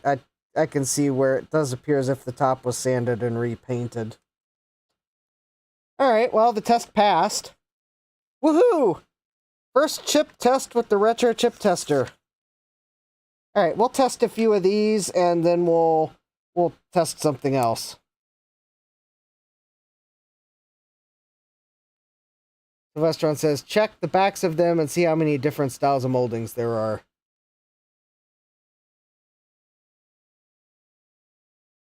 Oh.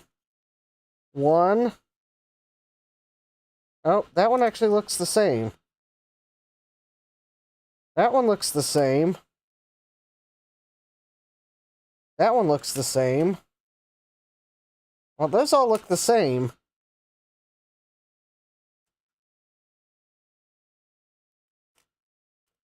The tops do look odd on a couple of them, but now that I look at it,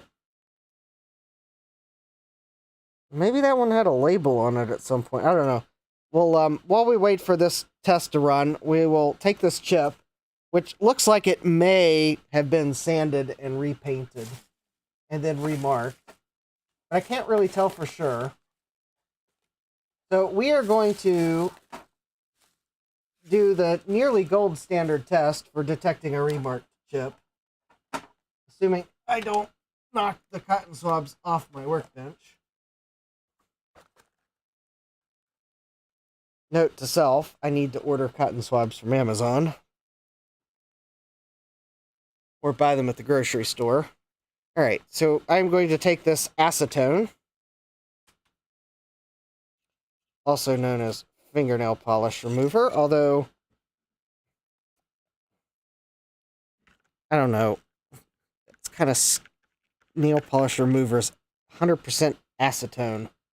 Could we have not come up with something safer in the world? Alright, we are going to take the Q-tip, we are going to go back and forth a couple times. And we are going to turn the Q-tip around. And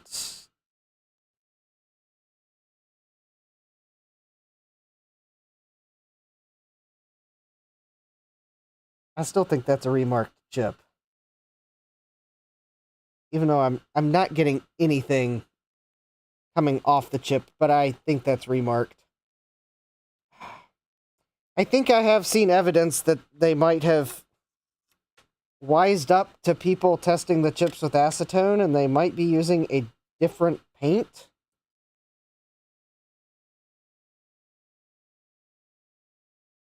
Sylvestron says the acetone test isn't reliable anymore. They just sand them back and then laser etch these days. Ah, I guess they got wise to us testing for their remarks. Hi, Gutbomb, welcome. Your video on the crummy LC2 was quite excellent.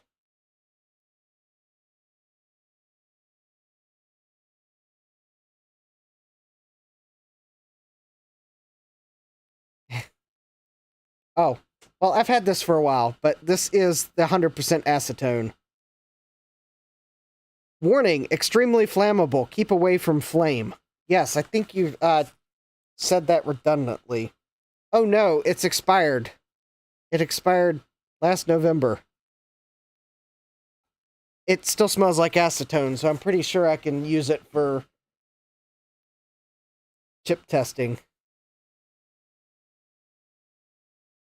Yeah, Sylvestron says no longer painted and printed. Yep.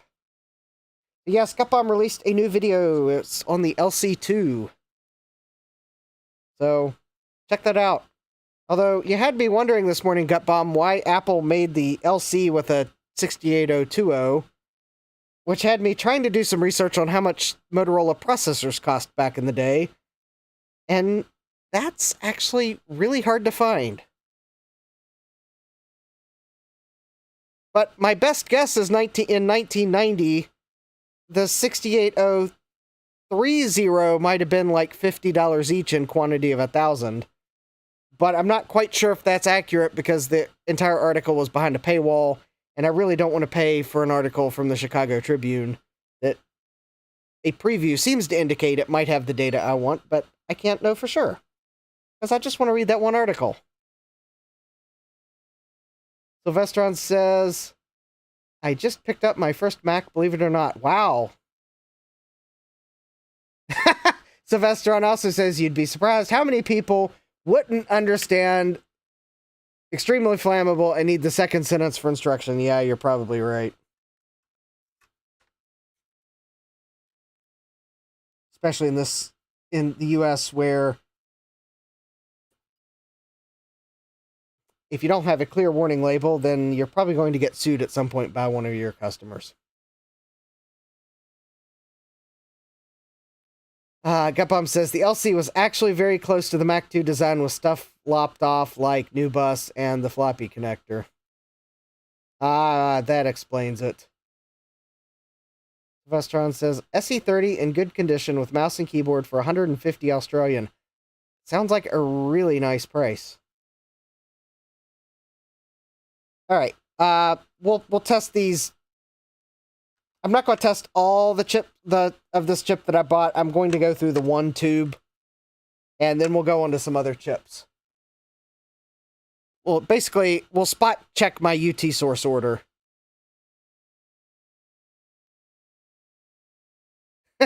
Sadmac says to Sylvestron, given how many people don't read a sign right in front of the door telling them to sign in for technical support, I'm not sure how surprised I am that the second sentence was needed.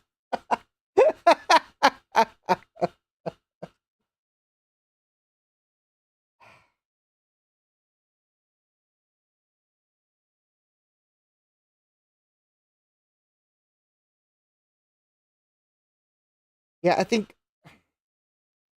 no. All right. Anyways, if anyone's wondering, this is the active LED, which I presume means it's active. And then this is power and VCC. And then these are the power for the power supply. And then I think these are the 3 voltage rails. Yeah, 12 volts, 5 volts, and negative 5 volts. There we go. Test passed.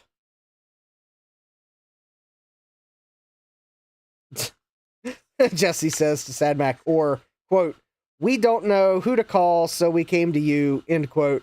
There's literally a sign on the door with instructions. Yeah, true that.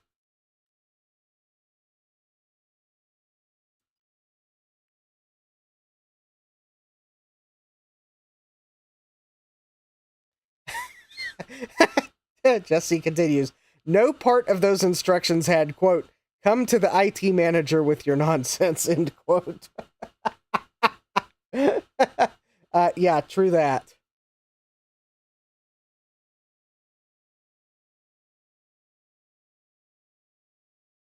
Gutbomb says there's a really cool article in Macworld, December 1990, about how the LC was born. It talks about the rejected prototypes along the way. I'll have to check that one out. Then maybe I'll realize why the LC was crummy.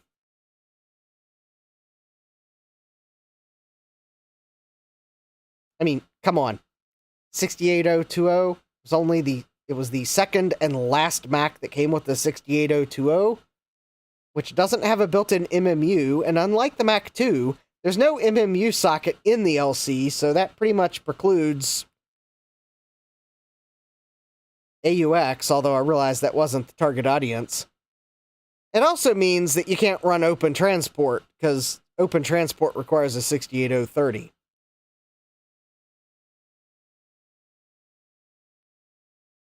Gutbomb says one of the prototypes was an Apple 2C-like version with a built-in keyboard. Okay, that would be weird.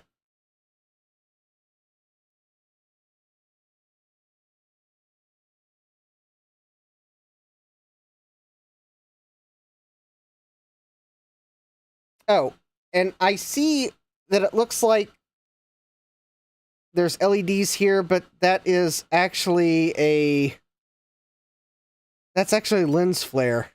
I feel like I'm J.J. Abrams right now. These LEDs are so bright, they are causing... I think that is a reflection inside the camera lens. Yeah, I think that is actually a reflection inside the camera lens. That's how bright those 3 LEDs are. This has been fun camera facts with Justin. Tune in next time when we'll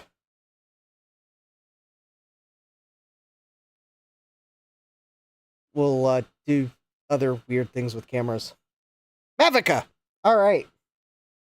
Actually, I probably should pull the Mavicas out at some point. I have batteries for them now. Because the cool thing about the Mavicas are, they use batteries that are still made today.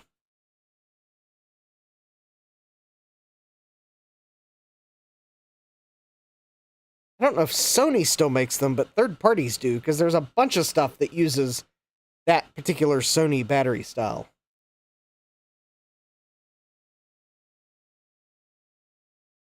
This weekend, maybe I'll try to remember to look for if anyone's got any memory sticks.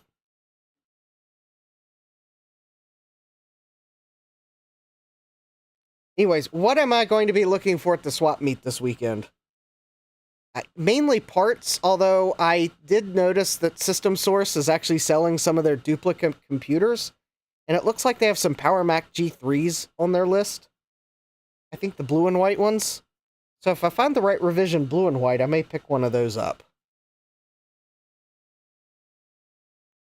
Yeah, just watch. I'd like to, I say now I'd like to try to pick up parts, and not necessarily full computers, and inevitably I'll pick up full computers, you know it. You know me.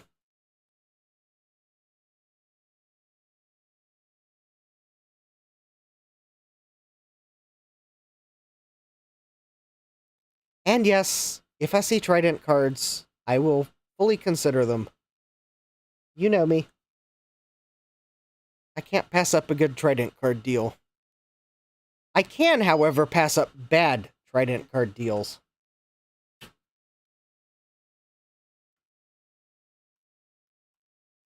I know what I have. No low balls. Yeah, that doesn't work with Trident cards. If you have a Trident card and you start with the sentence, I know what I have, no low balls, then the answer is no, you don't know what you have. You do not have a voodoo card, so yeah, no, you don't know what you have.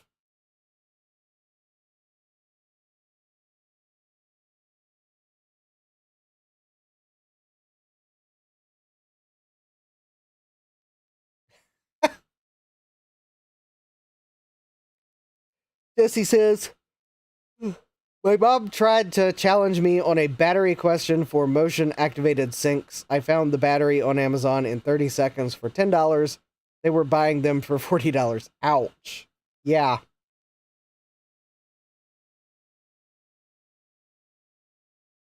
All right. Now, I will preface this, I know, because I know someone's going to comment. I know that this isn't the be-all, end-all of memory chip testing, because these aren't being tested at speed. However, it is a good screen for these chips, because if I got, like, fake chips, then it would not be able to use them like a memory chip at all. The fact that they are actually acting like memory chips is a good sign that they are, at least they're the SRAMs they claim to be, or at least the capacity they claim to be. Potentially the capacity they claim to be. It's not like they're fake cache chips, we'll put it that way.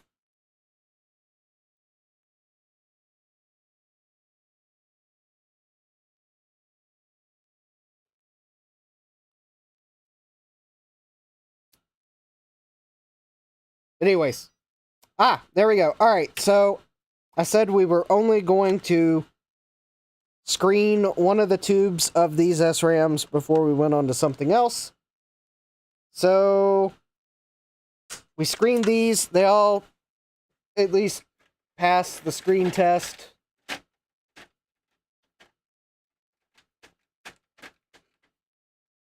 So I'm going to make a note on the side of the tube here that they are screened. That way I can tell them apart from the other two tubes that haven't been screened. And we'll move on to the next capacity. All right, so let me see if by chance I can type, which apparently I cannot. Oh, the bigger wind bonds are supported. All right.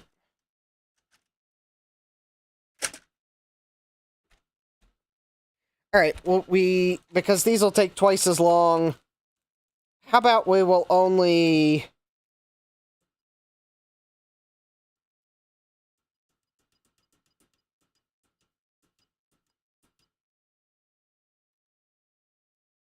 We will just test a few of them.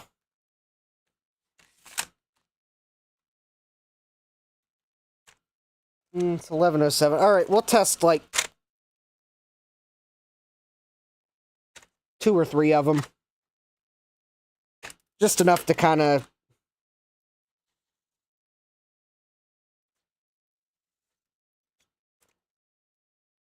All right.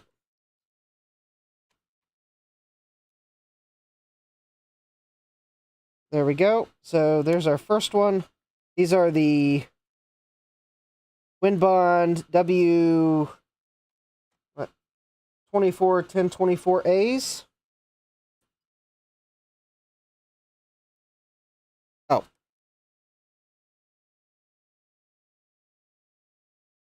Forgot to change the view. Hey, Jack.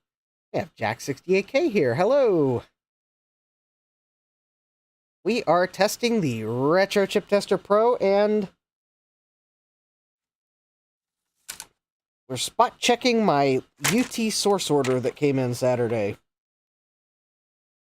So I tested some W24 512s. Now I'm going to test a few W24 1024s. And then we'll go on to, we'll try some of the DRAMs I got. And then we'll wrap it up with some 74 series chips.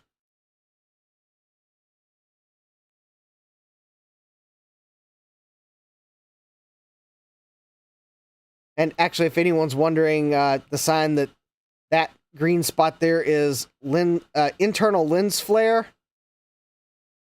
Note that when I put my hand there, it's still on my hand.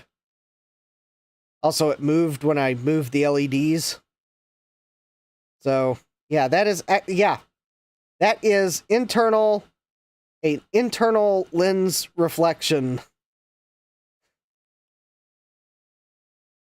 Have I tested any chips from your Apple II clones? Not yet. I think I want to clean the bench off before I pull one of the clones onto it. Because I have like a whole bunch of clipped leads on my bench, and I'd like to get them off the bench before I pull anything else onto the bench. But I have not scheduled Thursday's live stream yet on purpose.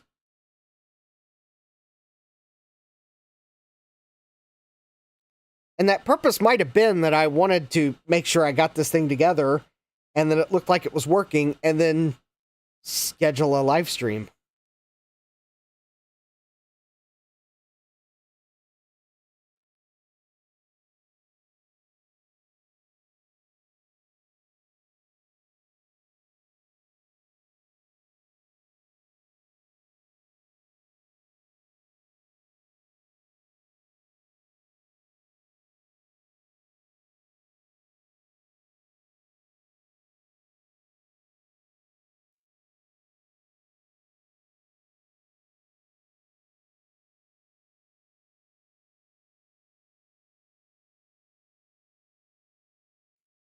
I have to say, those green LEDs are quite bright.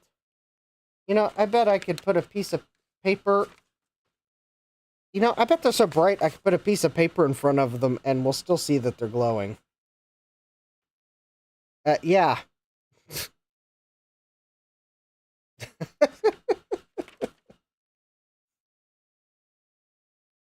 I can figure out which resistors control their brightness, I might, like,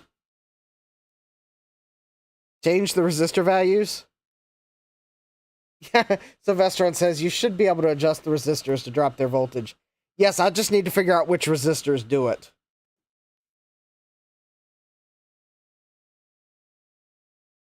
It should be obvious if I take a look at the board and trace where they go. Because, yeah, quite honestly, the red LEDs on camera look really bright. In person, that's actually probably a reasonable brightness. I think I will spare myself trying to change their brightness, but yeah, those green ones, quite honestly, could probably drop intensity by half, and they'd probably still be brighter than the red ones, but at least they wouldn't be completely blowing out the image. Sylvestron says there's only 4 LEDs for the 4. There's only 4 resistors on the board for the 4 LEDs. Yeah, yes, that will make it easy to figure out which goes to which.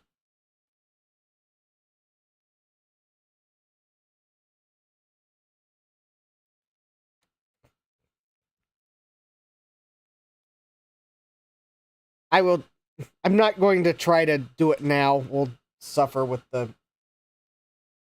blown out LEDs on the screen. Because I'll have to find resistors. Sadback says, at least they're not blue LEDs. Yeah, that's for sure.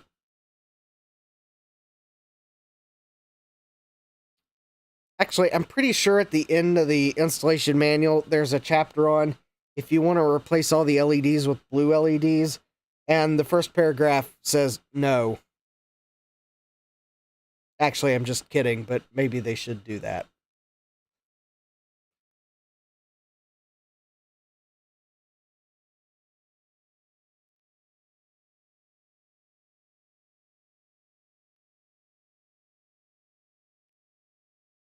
But yeah, I'll adjust those. In fact, I think Adrian Black has one of these, and I think he might have actually adjusted the LEDs, or the resistors for the LEDs. Because, yeah, they are quite obnoxious.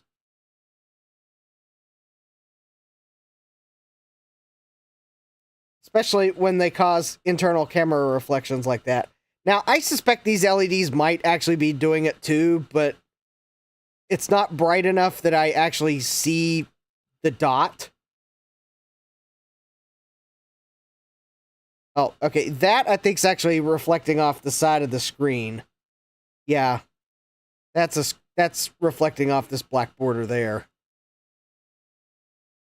But yeah, these are so bright, they're reflecting internally in the camcorder, so yeah, I'll try to fix that. It's just a matter of me seeing what resistors are there now, and then digging out a larger value.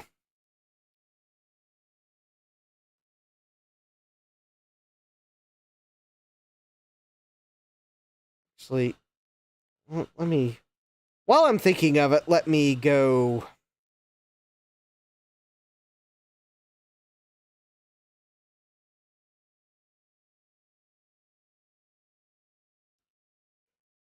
pull it out. Look that up.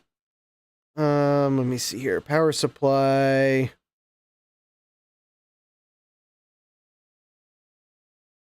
Oh, weird. I think the power supply is...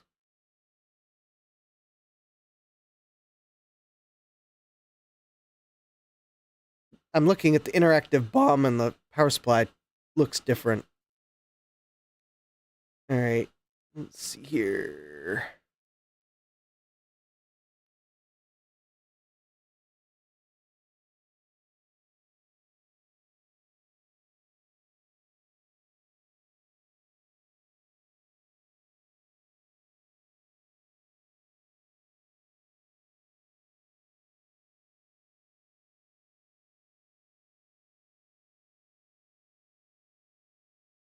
Oh, that's because that's not actually the power supply board.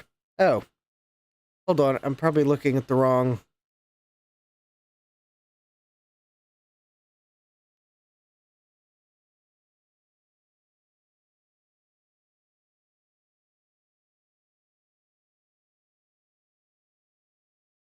I'm looking at the wrong bomb for the power supply board. That's why. All right.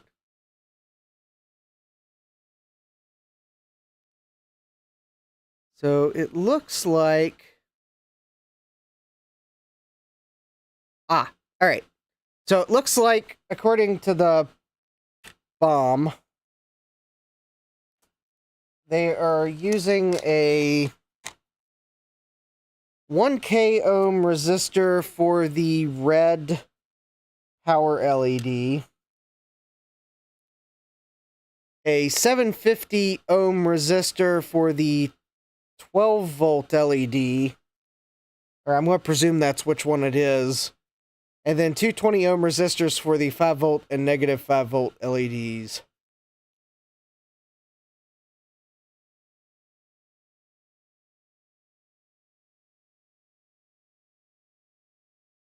I bet I could, if I change those 5 volt ones to 1K LEDs and then the 12 volt one to something to give an equivalent brightness, I bet that would be a much more reasonable brightness level.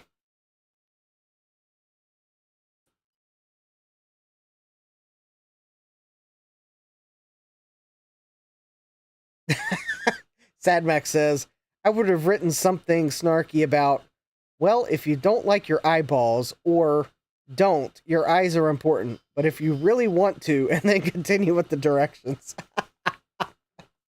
Yes, that also works. Oh! Oh, wow.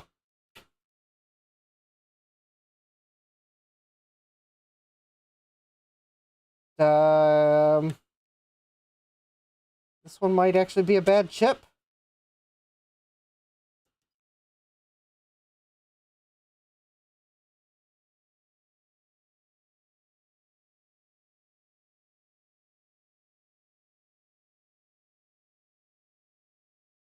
Huh.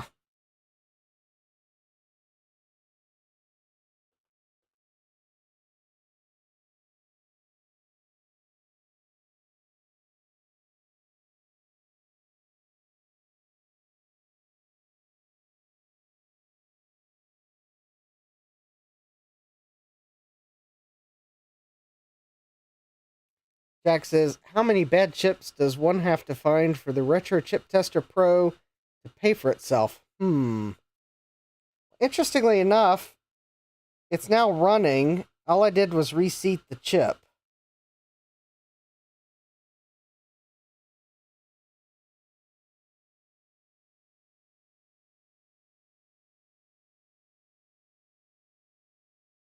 Maybe I should draw a question mark on it, because even if it passes, it did fail once, so this might actually be a marginal chip.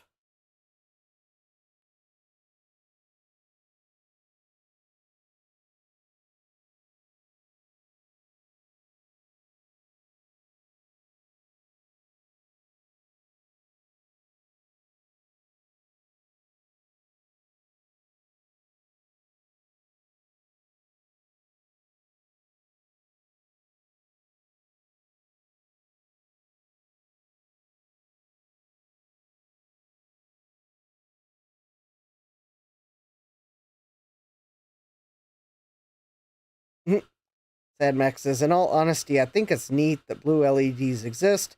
I just don't like how so many gadgets ship with obnoxiously bright ones.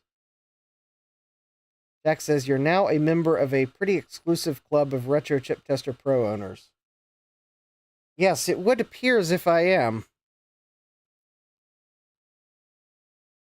But now, hopefully...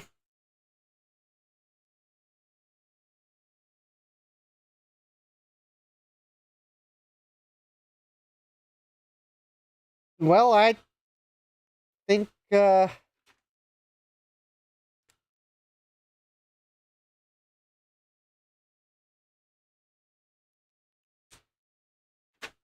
I'm pretty sure that the fact that that failed twice probably means that's a bad chip, and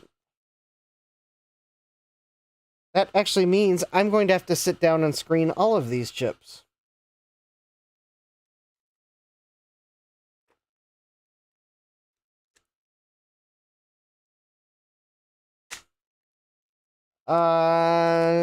Jack's asking, what does the output A 00 greater than 30 mean? Good question. I can tell you what the fail means, but let me see if the manual tells me how to read that.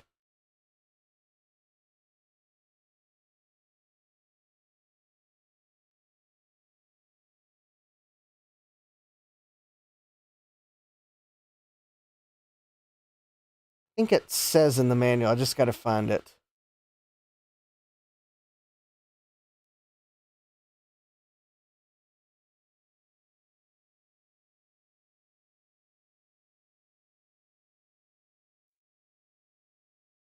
All right.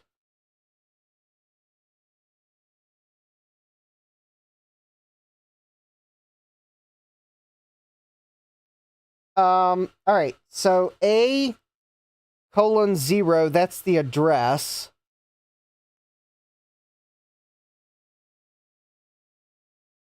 I think expected 0, red 30. If I'm reading the manual correctly, that's what it means.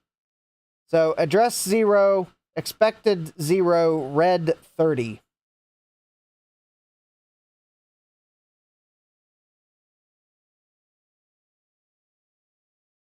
Well, let me double check, because I might have read it backwards.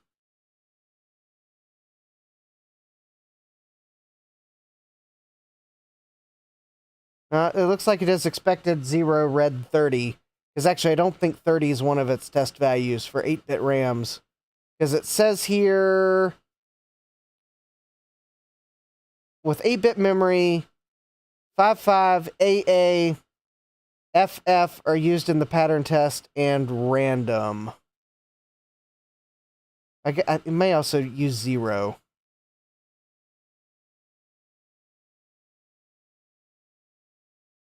Anyways, yeah, that was...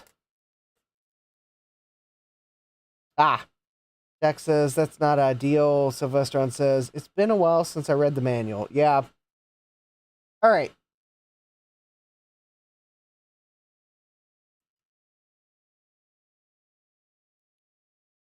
$30 would be an odd test pattern. It would be.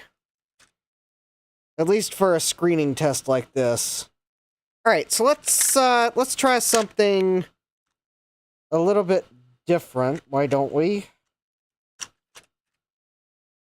Alright, so SAA 1099s, I'm pretty sure, are not supported. No, they are not found. That is what I thought. Alright, how about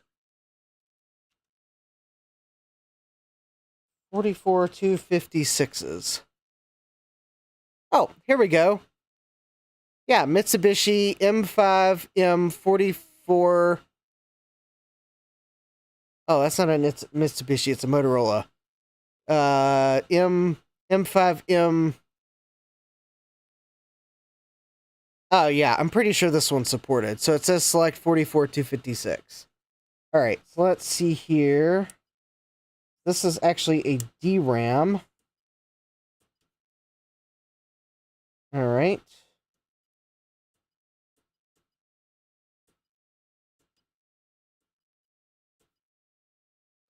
$44,256. Alright.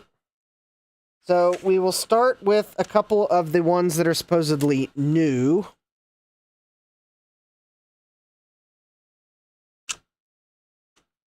And then we'll go to some of the used ones.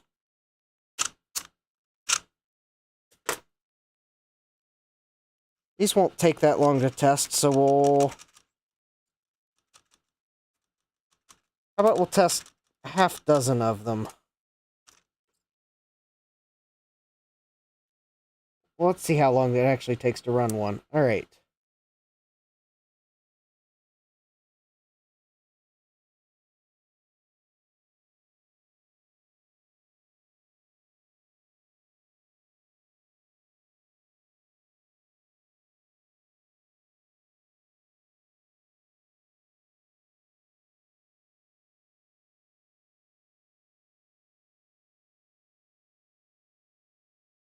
New as in new old stock.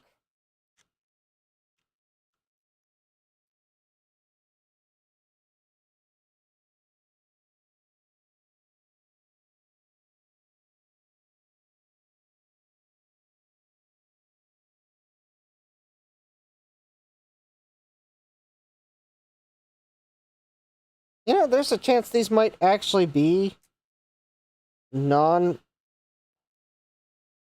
these might actually be non-remarked.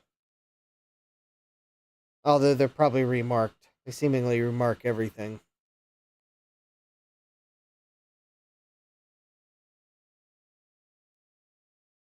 Anyways, these are memory chips for Trident and other video cards. So it will be a shame if they're defective. Also bought 40 of them because there's a lot of things that use this memory chip. Trident cards included.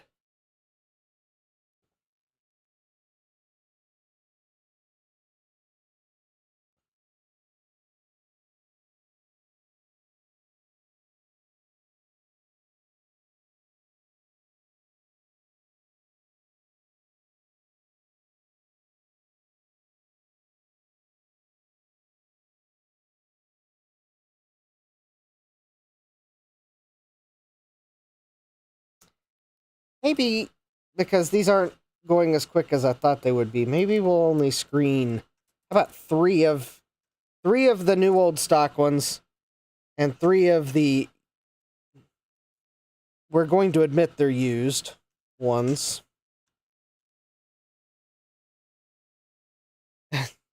Jack says, you should have gotten a second tester so you can test in parallel.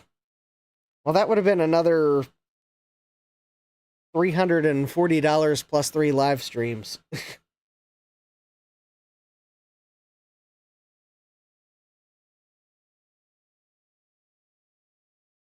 Yeah, I know. That'd be so handy if I had a parallel. Actually, I would really much like to get one of the actual memory testers. Like one of the old school sim testers. I think some of those can even test dip chips. Because those can actually test at speed.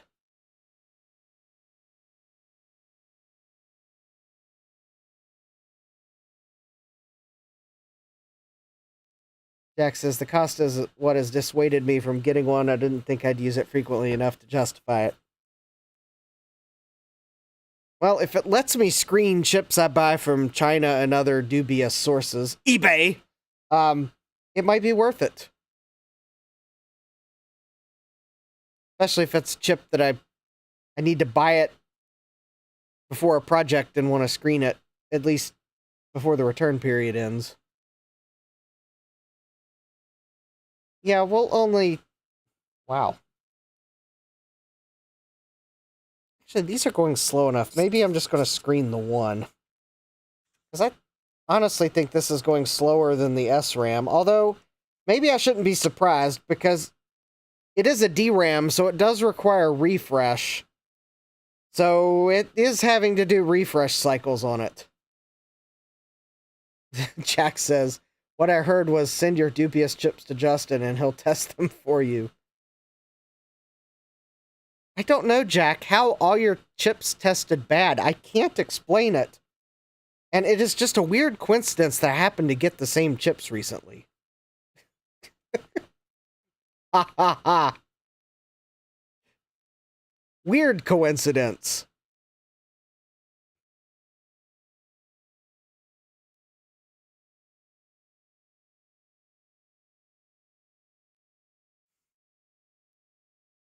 Although, you know, actually that is a that does give me an interesting idea for the meetup in DC, not this weekend but next weekend, which we'll see if I make it. I may need to make a trip to West Virginia that weekend as well, so to get some furniture. Maybe I might just bring the retro chip tester in case anyone there has chips they want tested. Jack says, lol, and then Justin keeps the, quote, bad chips as a testing fee. Yeah. Yeah.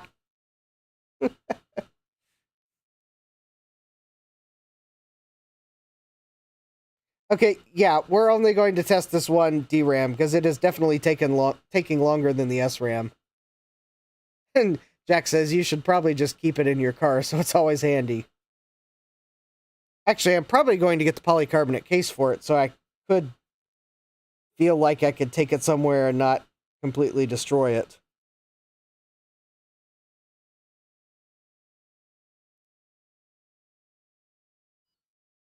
All right, that passed. Okay.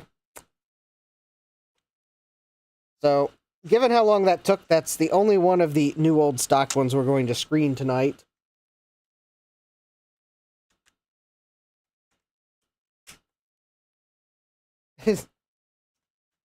Jesse says, you never know when you need to test random chips. Yeah, that is true.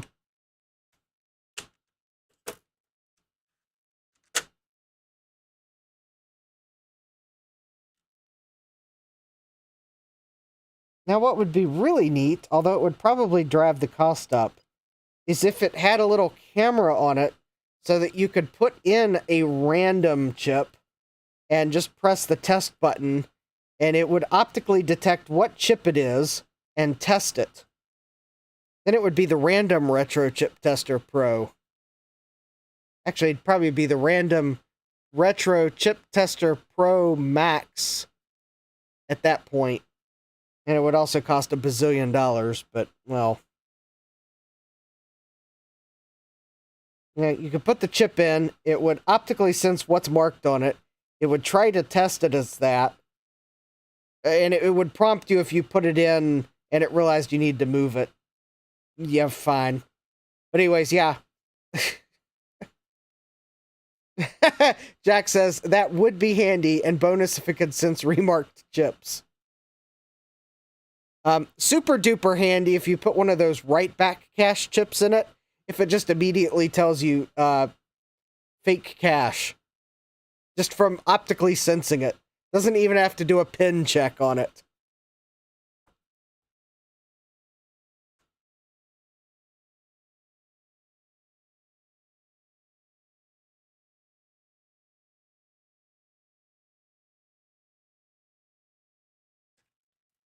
Alright. So after these are done, we will try a couple of the 4116s. Because they're the ones that I would be really concerned about that they might be underboard.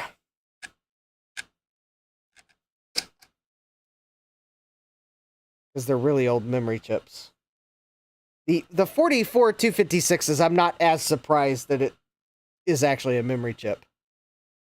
And Sylvester says 4116s are usually much faster. Yeah.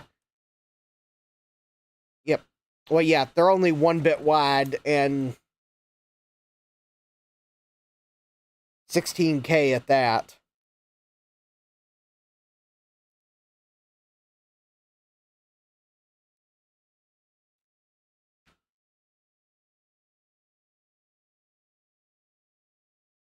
Actually, I think the manual does say how long these take to test. If I look it up.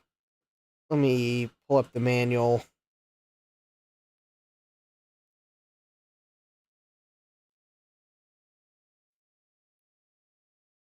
So it does say that a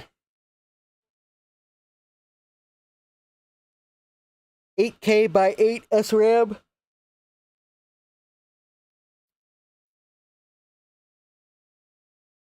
is about 5 seconds a test for the pattern tests, approximately 7 seconds for the random test, 20 seconds for the March Y, and 40 seconds for the March U. Oh, that must be what the count plus and count minus are. That must be the March Y and March U tests. Whereas a 16K by 1 DRAM takes 1.5 seconds for each pattern test, 4.5 seconds for a random test. March Y is 8 seconds and March U is 13 seconds. Oh yeah, that's much faster. It only has some sample test times in the manual.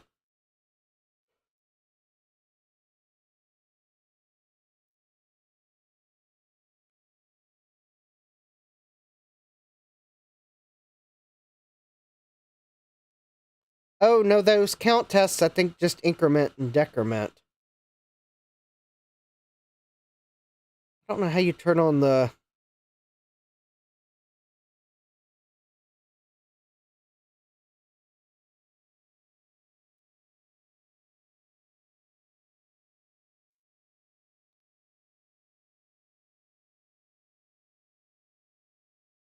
Oh, okay, March Y and March U tests are default off.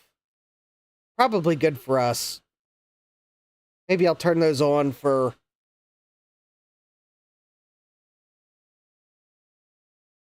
questionable chips. Yep, Thomas, we're testing chips.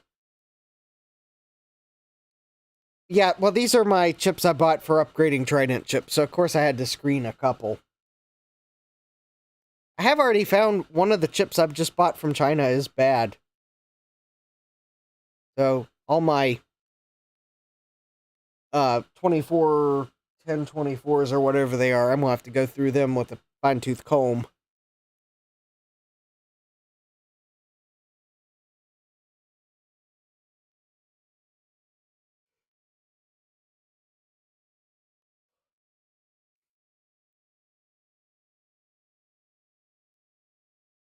Of course, I'm kind of confused how you can do a March U and a March Y test with only one bit, but I guess you can.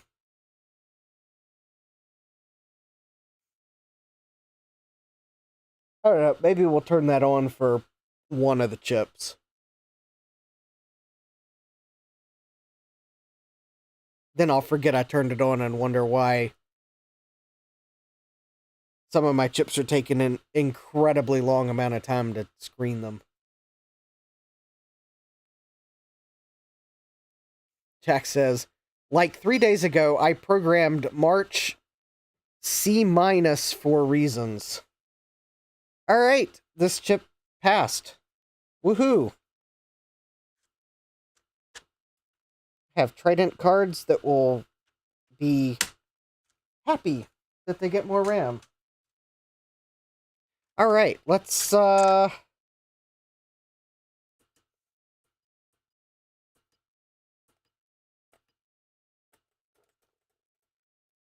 we go. 4116. That's what these chips are supposed to be.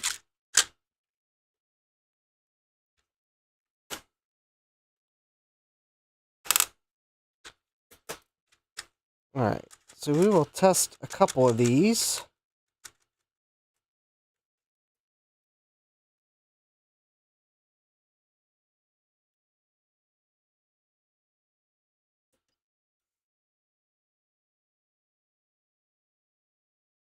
Oh yeah, that's blazing. Random 2. Yay!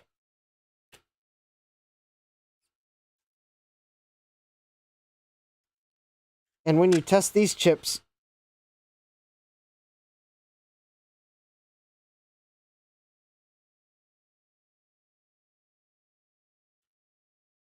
there's a little relay. You hear the relays click to engage the extra power rails.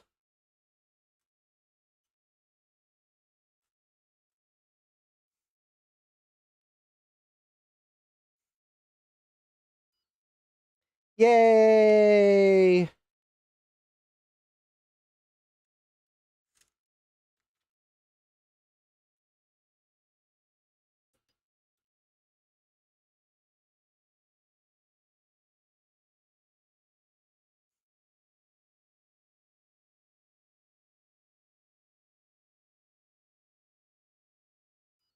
Yay! Actually, I could probably screen this whole tube. That's actually pretty quick. Alright, so I did say I was going to turn on...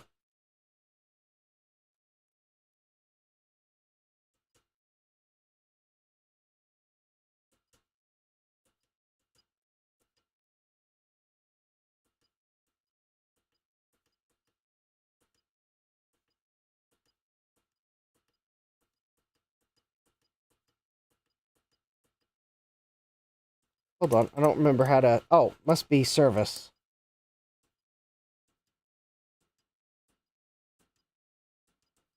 Oh, let's look at info.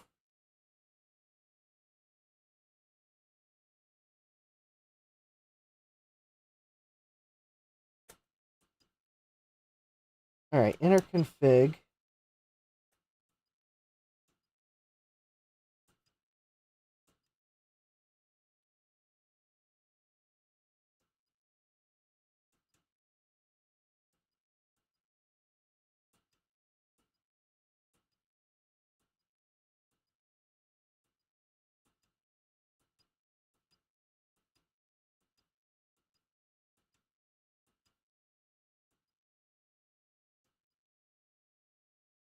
All right.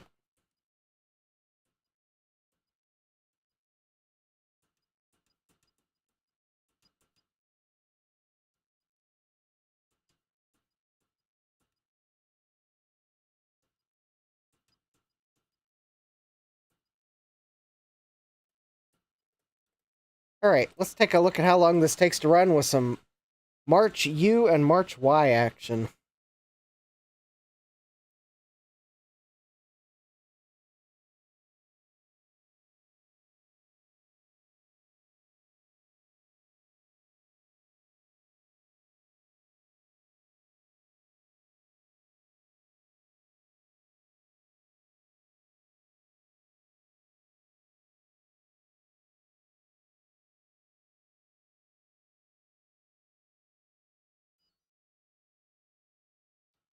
Well, that's not too insane, at least for the small memory chips.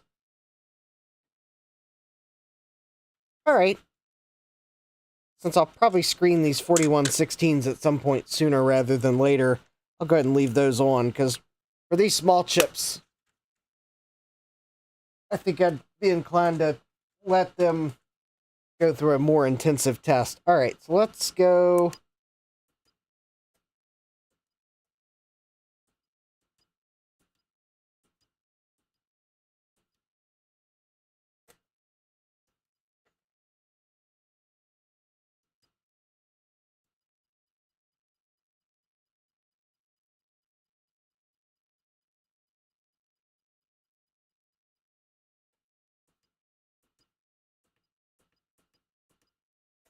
There we go. 74 195s.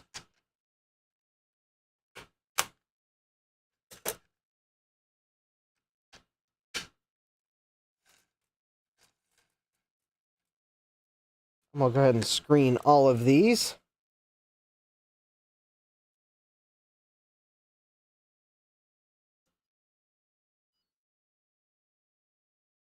All right.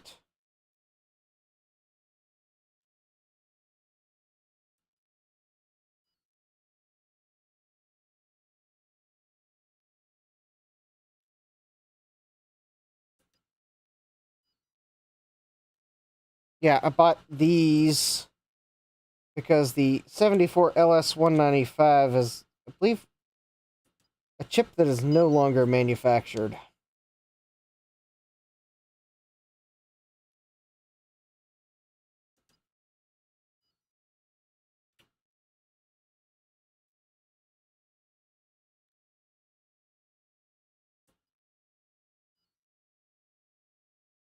Or I bought the wrong revision.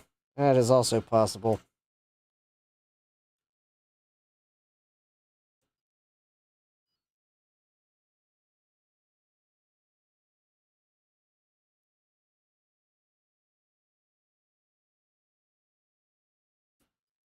Yep, they're for fixing Apple II clones.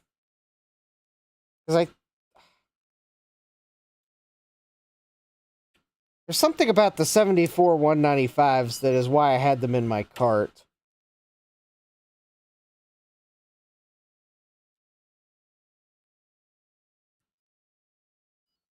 I mean, they are a 4-bit shift register, which is kind of... Yeah, maybe they are... Maybe they are the chips I was thinking of. They're just not made anymore because 4-bit shift registers are kind of obsolete.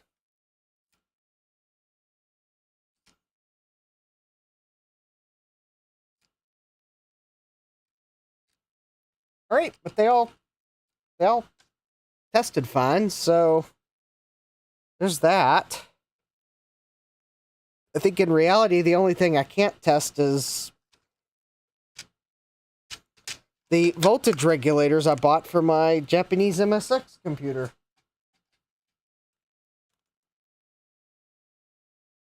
Thomas says the 74C and 74S parts are rare now too.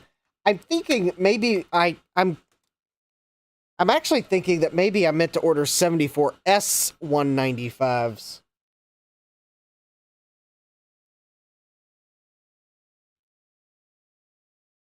Maybe it's another chip I needed the S revision. Although I'm sure the LS probably would have worked, but it wasn't a spot of the Apple II clone where I thought that maybe it did need the extra drive strength. Well, that's pretty cool. We got the Retro Chip Tester Pro together, and we tested some chips. We found a bad chip. Thomas says the 74S are high current, high speed. I don't remember which chip it was, but there's one where my clone computer says that it needs an S chip and not an LS.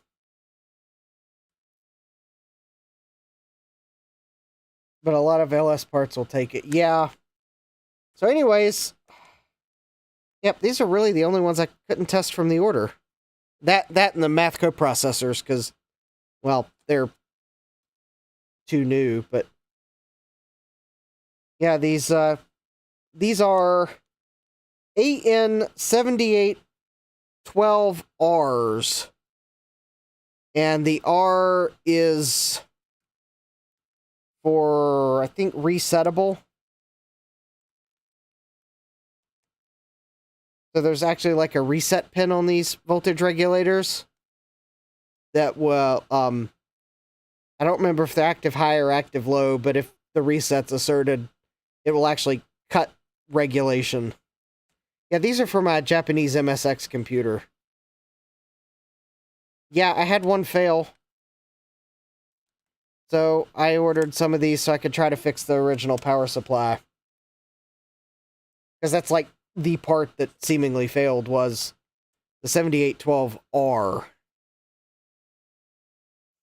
I couldn't figure out how to modify a standard 7812 to work, because looking at what that's doing in the power supply, it looked like it really did need to be the resettable version, because it looks like there's a switch in the cartridge slot that I think if I remember the circuit correctly, so there's a switch in the cartridge slot. If the switch is depressed, which I think is going to happen when you start to insert a cartridge, but the cartridge is not inserted, because there's actually two pins that are bridged on the cartridge as like a cartridge present, so I can detect the cartridge is present, then I think reset on that regulator is asserted to power the power supply down until the cartridge is inserted. It's to keep you from jamming in a cartridge while the system's on. It's just a regular 7812 doesn't have a reset pin. And I couldn't figure out how you modify a standard 7812 to do it. It would definitely take more logic than just a regulator. I would almost be tempted to see how many pieces that computer's in and solder one of these in. I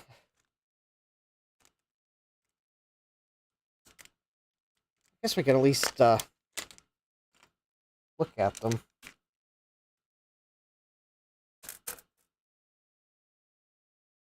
Yeah, they look like the right parts. Yeah, they're Panasonic. Oh, that's going to be blown out. But yeah, they are Panasonic AN7812Rs.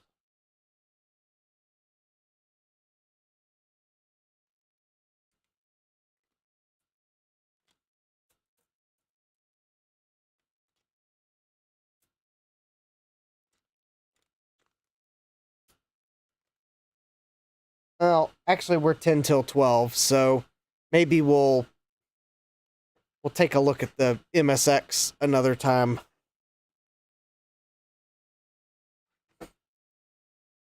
All right, so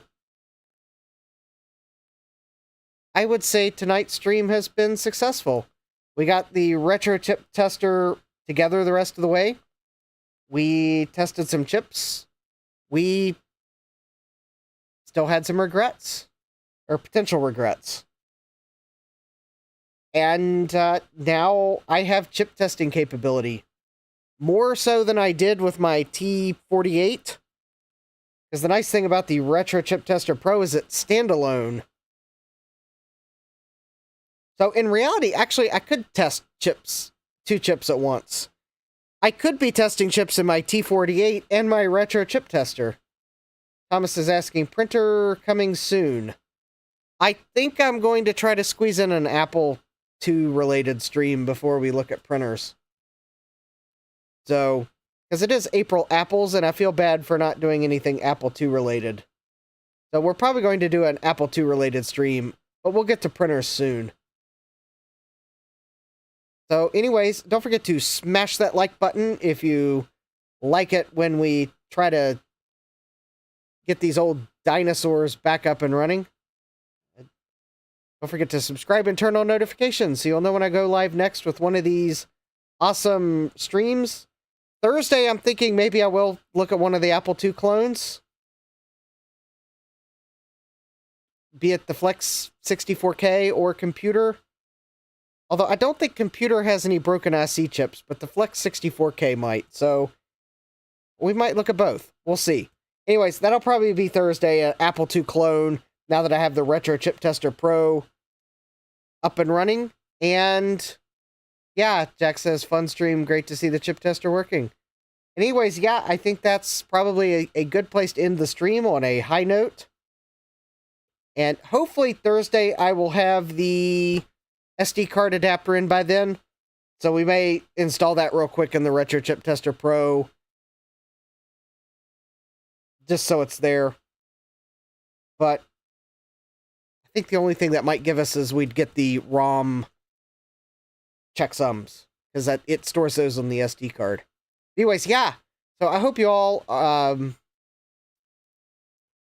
are here Thursday to join me for whatever I end up working on. So I thank you for joining me, hanging out in the chat, being cool, moral support, putting up with those ultra bright green LEDs. And I hope to see you here next time. And I think before I babble on too long, I'm going to go and draw the stream to a close, so take care and God bless. Computerized Start is brought to you by my awesome patrons on Patreon, and by your tips and memberships on Ko-fi.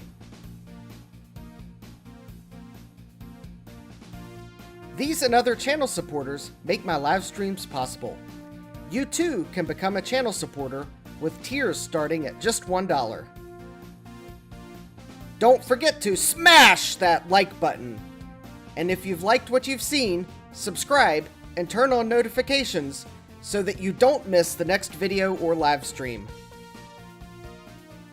And as always, thank you for all your support. I hope to see you next time. And until then, take care.